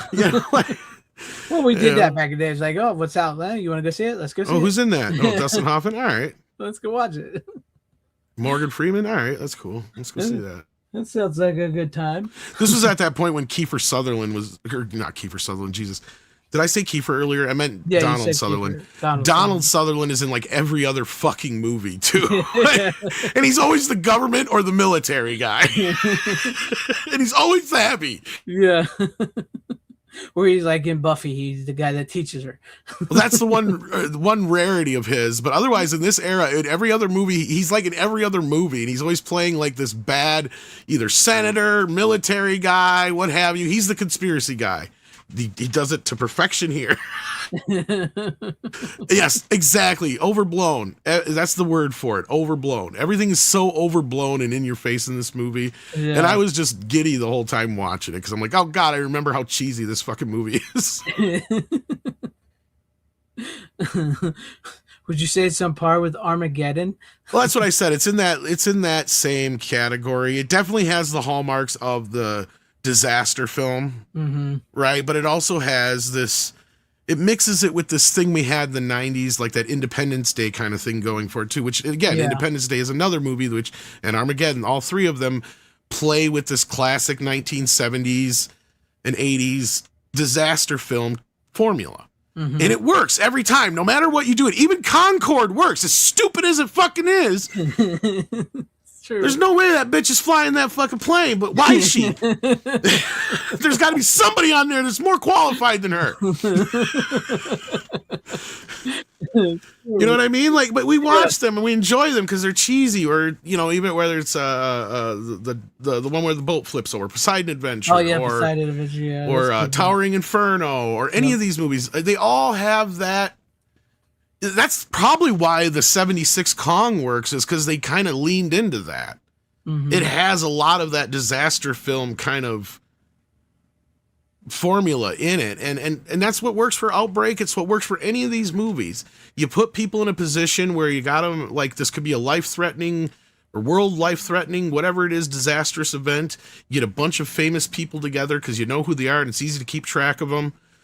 And you can tell right away if they're the good guy or the bad guy. You don't need to ask the guy next to you, is he supposed to be a good guy, or where did he come from? Yeah. Like these people because they're played by very famous actors, so you don't need to sit there and question it. And it's a formula that worked for years and years and years, and it worked again in the 90s. Maybe they'll get back to it again. What's next? One of these days we'll get an Independence Day movie again, or an Armageddon again, or an airport or something like that. I think it's coming. I think there's.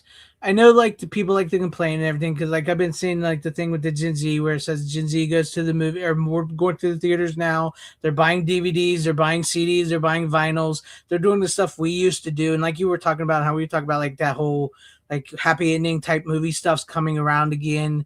So you never know. Something like that may be on the verge of coming out again. Well, and that's how we came out of the 70s into the 80s. And the 70s was much different than the aughts, though. Like, the teens. See, they think they were doing all the things they were doing in the 70s, but they weren't. Exactly. That's the difference. But yeah, people just kind of got to the same point with the movies in the 70s. It's like, okay, we're getting sick and tired of all these dour, fucked up endings. We want some, we want some Jaws. We want some Smokey and the Bandit. Yeah. We want, one of the other movies I'm going to bring up here in a little bit. Those kind of movies. And again, Airport fit into those kind of things, those categories.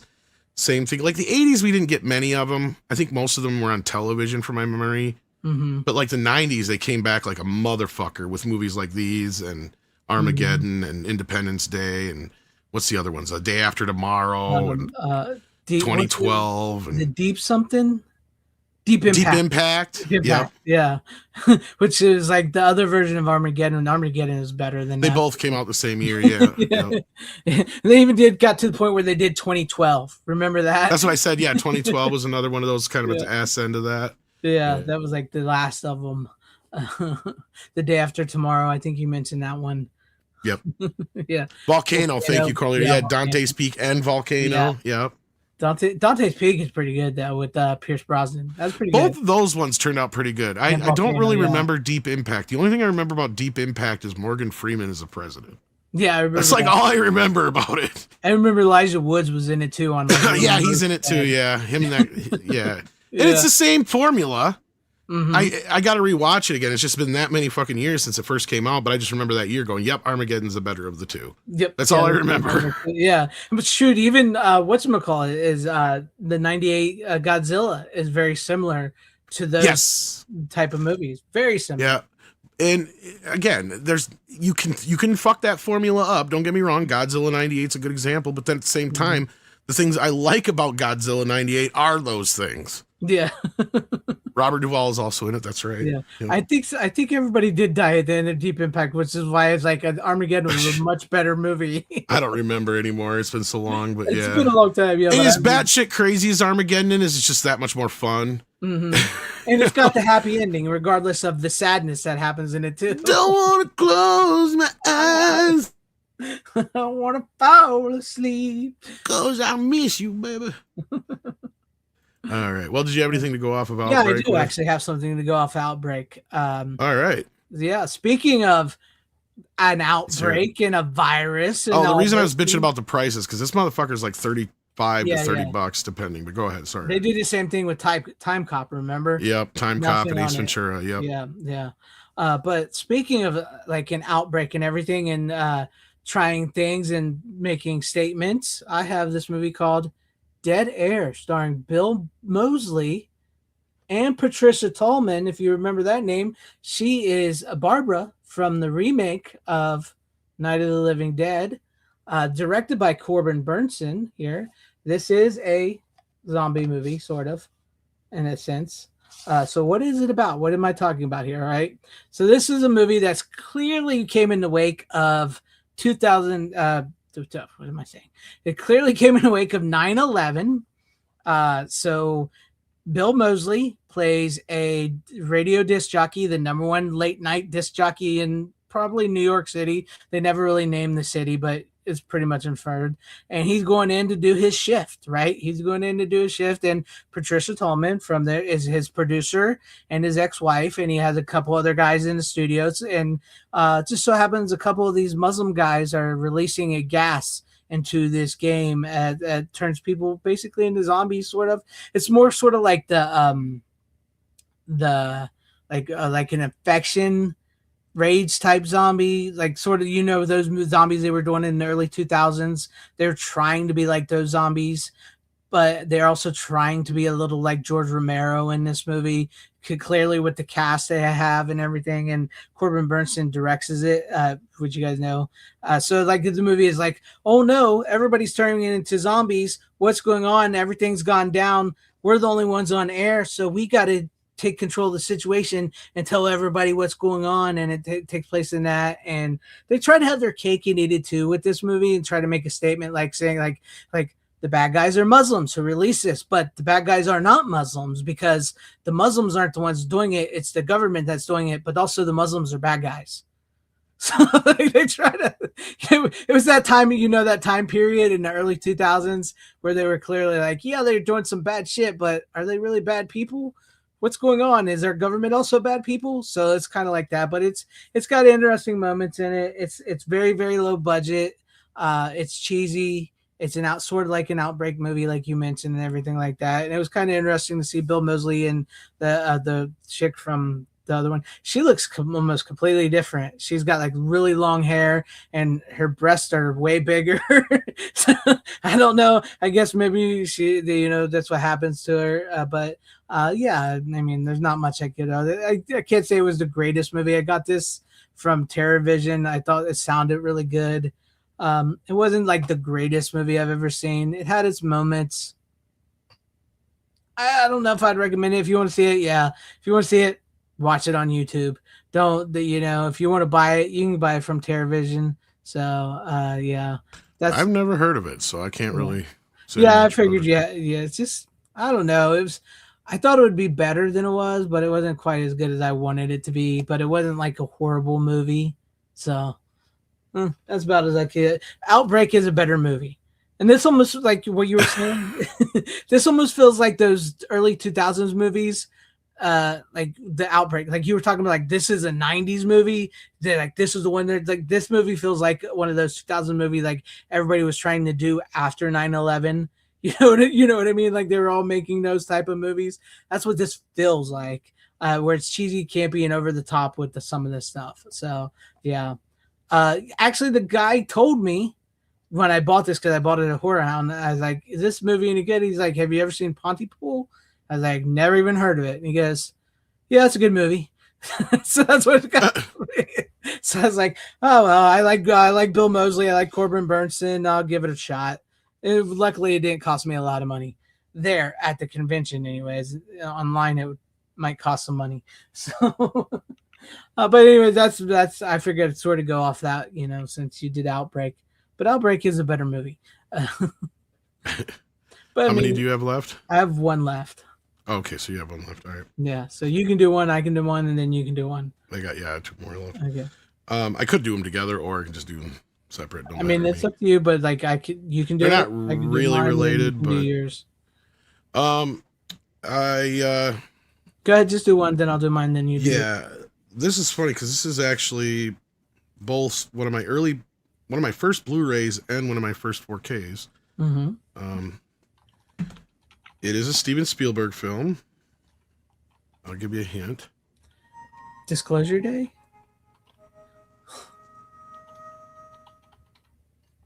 Not ringing any bells.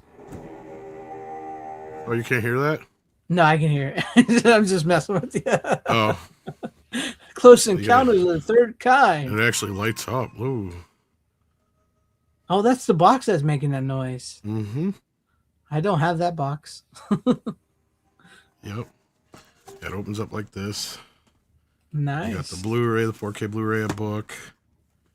But I also have the old, and this was a hell of a special edition back when this came out. Mm-hmm. This is one of my first Blu-rays, and it has the movie in 3 different versions. I think it's the same booklet almost, but it also came with the soundtrack with it as well. So this does not have the soundtrack in it, unfortunately. But this was a hell of a Blu-ray when it came out. Yeah. And this carries everything over, plus 2 new special features, one of which is J.J. Abrams and Denis Villeneuve talking about it. Well, I bet that was a fun ass conversation.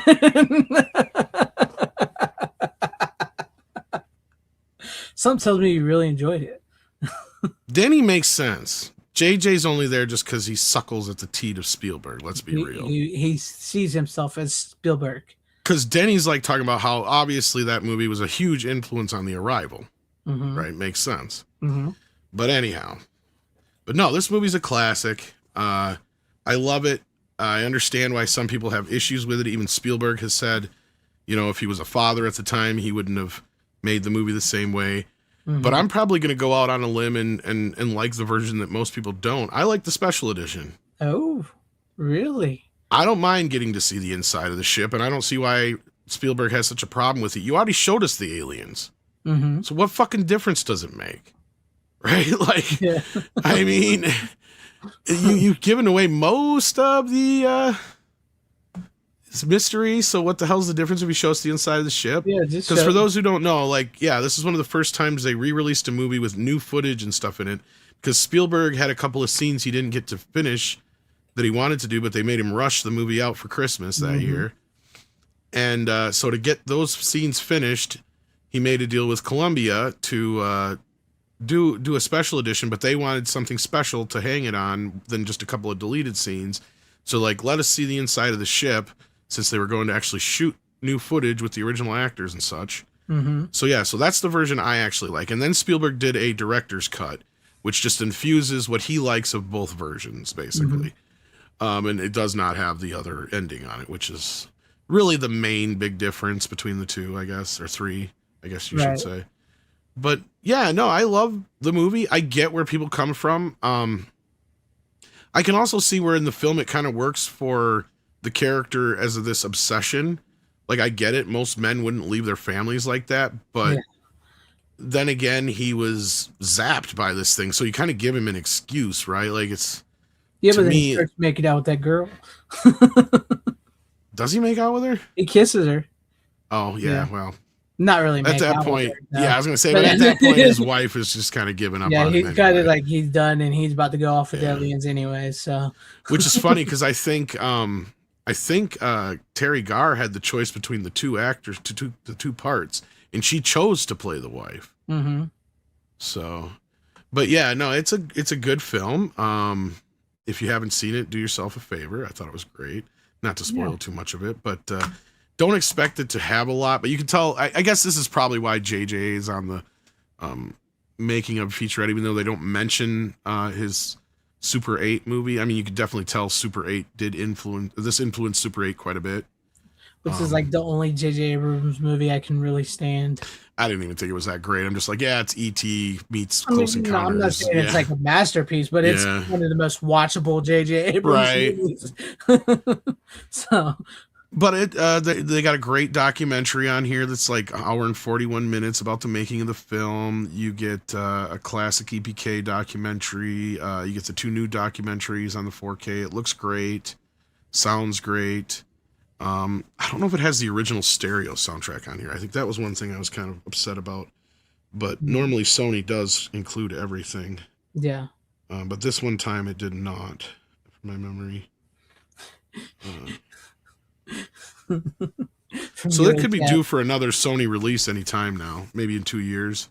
Because this one's one that seems like it doesn't get every 5 years; it gets every 10 years. Because this is my 30th anniversary edition. Yeah. And this is my 40th anniversary edition.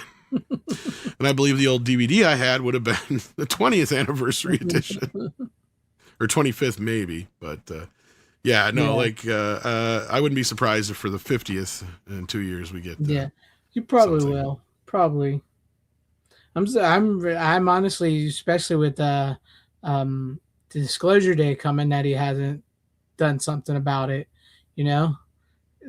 Who would have thought, you know? What can you do, though? Yeah.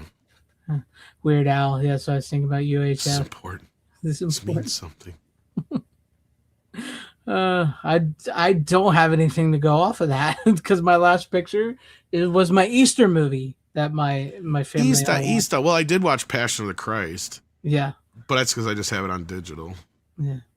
I mean, that movie is great. I don't know how to explain it other than that. It's like it's not like it's a movie you want to watch all the time, but once it starts, it doesn't stop. And it's almost like, even I know that people get upset with the subtitles, but like when you're watching the movie, it's like you almost don't even need the subtitles because you know what they're saying. It doesn't bother me so much, but like we were talking before the show, I want to get a hold of the Blu-ray that has the English track on it. But yeah. But I mean, if you. But anyhow, speaking of Easter and Passion, do you have anything else you want to say? No, that was all I had to say. Yeah. Well, speaking of Easter, and the Easter family movie we watched, Christian movie as well, as I Can Only Imagine, starring Dennis Quaid and J. Michael Finley and all them other people there, and Trace Atkins. I did not hate this movie. I actually really enjoyed this movie. It's not one of the. I mean, it's not one. I guess you could say it's your traditional biopic full of like the whole, this happened and this happened, which is fine. But like the story of redemption and following your dream, it really hit me on that one. So I enjoyed that. And, you know, I am regardless, I know some people aren't, but I am a believer. I can't say I'm like the most devout, you know, I can't, but I am a believer, and I this was a good movie. Dennis Quaid gives a great performance. And if anybody doesn't know what this is about the lead singer of Mercy Me, the Christian band, and what he went through, and how he wrote the song I Can Only Imagine, which was like the biggest Christian song ever. I heard I kind of did it, but this one actually did very well. I kind of want to see a sequel. I'm interested to see how that is, but no, like, so you could tell they shied away from some of this because okay, so like the guy that sings I Can Only Imagine, his mom left him and he was left with his dad, and his dad was a very abusive man. He was very angry at the world, and he would beat his kid. And they leave out his brother. He had a brother, but he don't have a brother in this movie. But he would beat him badly.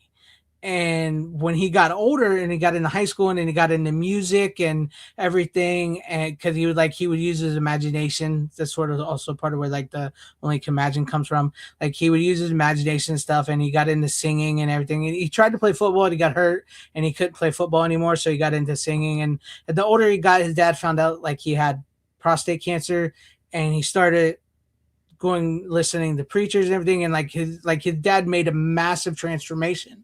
He went from being this very just horrible person to being a very incredible nice person and finding for forgiveness and everything amongst Jesus and the Bible and everything. And of course, once he started making friends with his dad, because like even in this weird way, because even after his mom left him and he was left with his dad, like even in this weird way, his dad still really loved his kid. He just, I guess, he wasn't able to express that the way he wanted to. So he kind of just took it out on him in that way, and then the failures of his life. And then once he realized what he's done and everything, he really made amends with his son, and they became really, really close and really good friends. And then he passed away. And after he passed away, the guy here started writing the song "I Can Only Imagine" for his dad, and it was actually supposed to be sung by Amy Grant. Amy Grant was going to sing it, and then she gave the song back to him, and he got to sing it, and his band Mercy Me sang it, and it became like the biggest Christian song ever. It was played on country stations, pop stations, all that, and like their big marketing thing was like they would send the CD to this radio station back when radio stations were important and we could actually make an impact. Is like they would send the CD and say, "Bet you can't play this song just one time." And people would do that, and then they would get constant requests for the people to keep playing it over and over and over again, and that's how it came. And so, like, it's a very great movie about redemption and following your dream and everything, because, like, what do you do, like, when your dad's dream was this and it fell apart, and you have a dream, but your dad doesn't support it, but then all of a sudden he becomes this, and he starts supporting you and telling you, you follow your dream, don't be like me, don't turn into me. So, yeah, that really resonated with me. What can I say? It was a really good Easter Christian movie. I enjoyed it. And it's not all preachy in your face like some of these movies can get, you know what I mean? Because some of them, like, it can be like really heavy handed. So if you're going to try to be like a counter to like Hollywood movies with your Christian movies, it's good to have stuff like this. So it was a pretty solid movie, and I think Dennis Quaid really helps make that with this movie. So I haven't heard of the song "I Can Only Imagine," but I would have done if Amy Grant sang it. Really, I'm surprised you have not heard. This is like one of the biggest songs. This song went like triple platinum. It's the most selling. Like, it made this guy huge, and like then they even made a sequel to this movie for the second song, another song he wrote that was huge. But anyways, yeah, I know you haven't seen it, Tom, and I know the audience probably, but that's like, it's a good. I can resonate with the whole following your dream and redemption thing, because like my dream was to, growing up as a kid, was I wanted to be somehow involved in entertainment and make movies and stuff. And then once I found out how that really works out there, and I was like, nah, I can't do that. And then I started doing FanZcene here, and I was like, I'll be honest with you guys, there was a point in time where I really felt like FanZcene, the channel, was going to take off. There was a moment in time where I was really building something, and I was like, oh, my dream, maybe I could do it this way. And then, like, truly honest with you guys, FanZcene hasn't been doing that great lately. Just really hasn't. Over the past year or so, it kind of just fizzled out on me, and I've almost quit YouTube a few times. But I figured, I'm going to stick it out, build it back up, do the horror channel, follow my dream, see what happens. So that really resonated with me. But anyways, if you guys want to see something, it's a pretty good, solid movie. It has a good message to it. There you go. That's all I got to say about it. Yeah, that's not bad. It really is not bad. It's very good quality film. So, and it's not really preachy. So I know some people can get upset with, like, when they over preach. It's not really preachy. So, like, you can clearly tell the guy that sings the song. Like, there's moments where, like, because he marries the girl from that he grew up with. Like, they known each other since they were kids. They went to elementary school, middle school, high school, and all that together. And so, like, he married her, and there's moments in a film where, like, he shows up at her a college dorm trying to get her to go on the road with him, where I think he's clearly supposed to be drunk, and that but he's a Christian band now. Like, they're really, so like you could tell they kind of sugarcoated that a little bit, like, where he's not drunk, he's just very excited, and he wants her to go on tour with him. So, like, they sort of sugarcoat a little bit of that, but for the most part, it's a pretty solid film, and that's I've went on way too long about this. So Tom, if you want to go on to your next one after I get this, we'll go on to your next one. Thank you, Barry the Music Man. No, I'm not going to stop. I mean, I've thought about it, and I just can't give up. So I can't, not yet. So not that I want to, but thank you for the $5. I appreciate it. Thanks very much, Barry the Music Man. And for that, I will give you, let's see, what can I give you? I'll give you a little Bill and Ted. 69, dudes! All right. Thank you. Tom, if you're ready, you can go to your last pick. Sure. Yeah.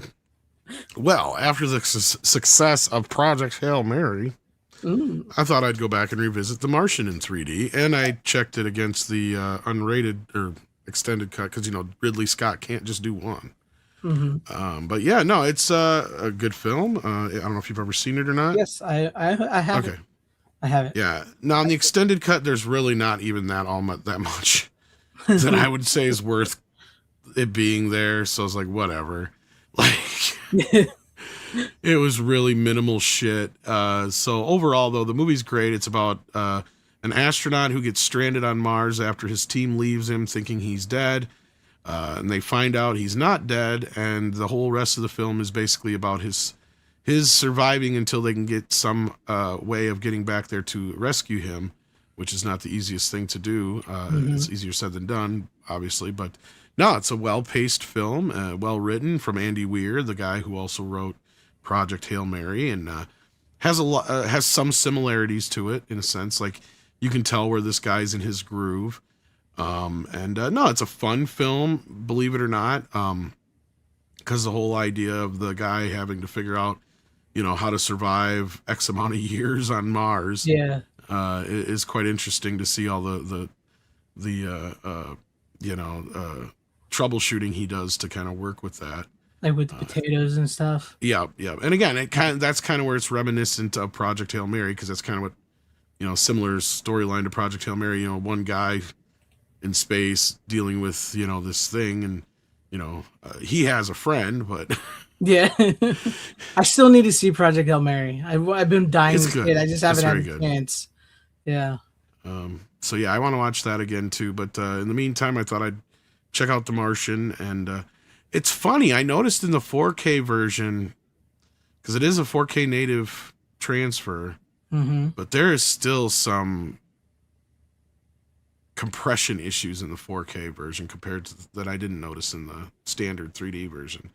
So I guess it's just going beyond its capabilities, or it's however you want to put it. Like, it's showing some of the anomalies from digital filming, I guess is the best way to put it. So like, honestly, in some cases I would say, even though this was shot in 4K, maybe the Blu-ray looks better. Ooh, interesting. I mean, there's some arguments to be made, perhaps. There are some scenes and shots that do look amazing in the 4K, don't get me wrong. But it didn't necessarily blow me away jumping from one to the other. So, but in the 3D, it's one of those movies where you could kind of take or give the 3D. There's nothing in it that really screams for it. Right. But overall, though, if I ever see the unrated version again, it wouldn't hurt my feelings if I did or didn't, kind of thing. Right. There's only a few bits and pieces in there that were added that I would even say, yeah, they should have left that in the other version. Yeah. But I should have watched this. I've been meaning to. It's like with all this talk with Project Hail Mary and Artemis 2 and the Moon, I've been sort of wanting to watch some space movies too. Like, I've wanted to watch Space Camp, which I've talked to our friend Rick about that, because I want to get that on Blu-ray. I've been wanting to watch The Martian again. I was wanting, I've been kind of wanting to watch some of these space movies as well, like that as well, because I've been feeling that. So like, maybe I might watch The Martian this weekend and bring it on next weekend, even though you're talking about it now. But I might do that because now I kind of want to rewatch The Martian. Well, we could get a little deeper into it, maybe, but like, yeah, because and I wish you could see Project Hail Mary sooner than later. I'll get to it. But the longer it's out of streaming, the better for the movie. So yes, exactly. But I've heard already that it's supposed to be hitting Amazon Prime by the end of this month. I think it is. Or at the beginning of next month, one of the two. I can't remember now what day it was. I think May 16th for some reason sticks out in my head. It wouldn't surprise me. It's about like they did with Yeah. Scream, even though it's not MG, Amazon. But Yeah, it's well, about what they I'm did. not surprised. I predicted Scream was going to go fast. Yeah, I knew and it it would. made a lot of money. It was still making good Paramount money, is too. the worst at this. And this is what I kept saying about Ellison. Like, y'all think he's going to put 15 movies out a year. That's great. Per studio, sure, I'll buy that when I see it. But if Yeah. you think he's going to keep these movies in theaters longer than anybody else would, you're sadly fucking mistaken. Because 45, Paramount is the 30 days. worst. Yeah. Scream 7 was still making fucking money. It was still making pretty good money even when they put it on digital. So They didn't need it to make any more. It already made more than any other films in the series, so they're fine. Yeah. They're happy with that, and they're not getting as much out of the box office anymore. So that's why they throw it. I'm pretty sure that's why they've been doing this. yeah. Because to me, I've noticed there's no pattern to it. It doesn't matter if it's a hit or not. The only time movies that stay off longer are if they're like a James Cameron movie or a Tarantino movie or whatever. Yeah, something like that, yeah. Yeah, because otherwise, it doesn't matter if it's a hit or not. They'll get that son of a bitch out there right away. Scream 7, guarantee you that's why they did that. Yep. Because they were only seeing like 20-30% of the box office. So like, fuck that. We'll get $20 a pop off the sales. So Yeah. And believe you me, they see a large chunk of that. They do. They get it back, so it kind of sucks that they do that. But yeah, so I wouldn't expect Project Hail Mary to be on PVOD until the end of this month, I think, is my thinking, because then it's supposed to be, I think, next month on Amazon. So yeah, I would say which so. is sad, but Especially since I heard it's doing so well as well. So Brian, I would die. yeah, this is what I was about to say. I would die. If I was stuck on Mars, I'm dead. I'm not coming back. There's no Nobody's saving me. sciencing the shit out of anything. I can't science shit. I would sit there and just waste away. There's no way I would get out of there. You know that part where he's eating the potato with a crushed up Vicodin? That would be like my first 5 days until I OD'd at some point, because I wouldn't want to die suffocating, that's for sure. That's for damn sure. Yeah. Probably his last great film. Well, the last two ways I'd want to die is either suffocating or starvation. So at that point, like I said, you just kind of plan it out. You're like, yeah, after so many months, they're not coming back to get me. I'm just going to have myself a big fucking shindig and go out and style. Yeah. Isn't Space Camp supposed to be getting a 4K? I don't know. It's been out of print for so long. I thought I heard Kino's doing a 4K of it. Well, that'd be great, because then I'll buy It's that. one of their biggest sellers, actually, believe it or not. I thought I heard. That'll probably happen because like Rick will give it to me, and then I won't be able to get it. Then I'll have the 4K and be like, son of a bitch. No, I've been wanting to watch it. Like all the space talk, I've been wanting to watch all these space movies like that. I already did that, but it's got Leaf Phoenix in it. Leaf Phoenix, yeah, before he was River. No, before he was Joaquin. Joaquin, sorry, was not invited to say I said River. River's the brother, but yeah. It's got Lamar from the Revenge of the Nerds as well. Yeah, and it's got Leaf. Leaf. What's her name? It's Spielberg's wife. Speaking of which, Spielberg's wife is in it. Yep, Kate Capshaw. Kate Capshaw, yeah. No, and what's his name? Tate Donovan. But no, anyways, The Martian is a really good movie. And I need to read those books too, because everybody says like the Andy Weir books are really good, like The Martian and Hail Mary. So I really want to read those books. I should get those as well. So I heard they're very mired in the science, but I imagine they're a lot like the Jurassic books. Probably would be my guess. I've heard that like the science is much more explained in the books, but it's still like the plot is still there that you see in the movie and everything. So I mean, it'd be well, and I guess for the audiobook of Project Hail Mary, the guy who reads the audiobook is the guy who does the voice of Rocky's computer programming thingy or whatever in the book. That's pretty movie, cool. So that's the pretty book cool. too. So or at least one version anyway. I don't know. This is also like we were talking about earlier with Outbreak and everything, and the changing of the times. Because it does feel like they're changing. This feels like sort of like the '80s thing with like going back to the space, going to the moon, and like the Project Hail Mary with the alien and all that. This feels very like history. Well, that was kind of what I was kind of doing, is combining it with Close Encounters, right? Because it does have a very similar to Close Encounters E.T. I mean, it almost is E.T. in reverse. Right. Like, I mean, not once I say that, most people are like, "What? Well, you're right, yeah," because it is. Because like basically, Ken, forgot his name a second there. Ryan Gosling, his character is basically like E.T., even though he's a human, right? Like he's the one who's in, the fish out of water in this case. and Rocky knows more about certain things than he does, and together they kind of learn from each other and problem solve together, which is kind of neat to see because it's very similar to The Martian, but he's just, in The Martian he's just kind of doing it all himself, and he's just got his colleagues' books and stuff like that to use to help him out with, but otherwise outside of what NASA sends him, he's got to figure it all out on his own, and he's talking to us, the audience, through his journal. Yeah. But in this, at least, Ryan has somebody to actually converse with.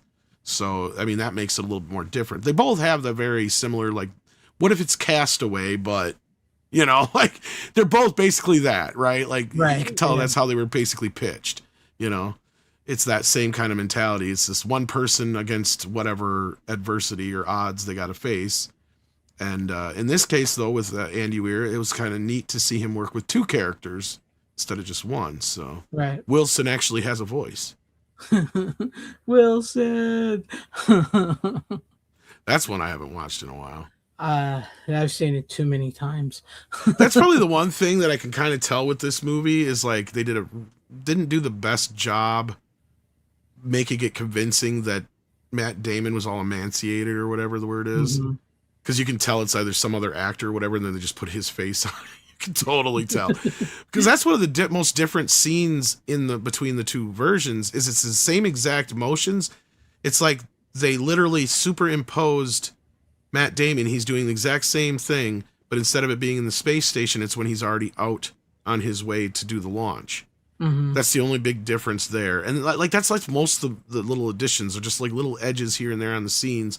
Some of it's stuff you don't even necessarily need. The only other fun one is where you actually get to find out what he wrote that they didn't say it in the PG-13 version. Yeah. Which is where Jeff Daniels goes, now I got to go explain. I had to explain to the president what a felcher was. You guys, what's a felcher? He's like, I looked it up on Google. Don't. That's probably one of the best scenes that's added. Otherwise, it's like just little bits and pieces, things here and there that you don't really need anyway. So it was like, yeah, just kind of drag the movie on for another fucking extra 10 minutes. Yeah. Well, I mean, not Tony Scott, Ridley Scott, that's what he does, right? It's almost like he has to inevitably. Like, which version do you have, by the way? I just have let me see your Blu-ray, because I think I just have the Blu-ray. Okay, yeah, there's this version, and then there's this version. And then both of these, they had a 4K of this version, too, so. I think my cover is the 4K cover. So you have the extended cut. I think I have that one, yeah. I haven't pulled it off the shelf, but I'd have to look. I think that was it. I'll probably watch. It's not that much different. Like, it's so, like I said, it's really just a few scenes. Like, in one of them, because it's like only like 9 minutes, and it's really just bits and pieces here and there. Like in the potato scene, for instance, he just comes up and he exclaims the Latin name of them. Right, like that's like just little bits and pieces like that are added that are like kind of unnecessary, and then like the one bit where he's like, where what's her face from Saturday Night Live is telling Chiwetel Ejiofor, don't say bring him back alive because that implies that he could die, and then it cuts to the next scene, which is where it cuts in the other movie where it's like just Jeff Daniels saying the same exact fucking thing. Right. So it's like I can see why they cut it out because it's redundant. You don't need both characters telling him the same fucking thing. Yeah. That's true. You don't need all that. Steelbook 4K again, or they putting it on there again? Another Steelbook 4K for The Martian? Oh, I wouldn't be surprised.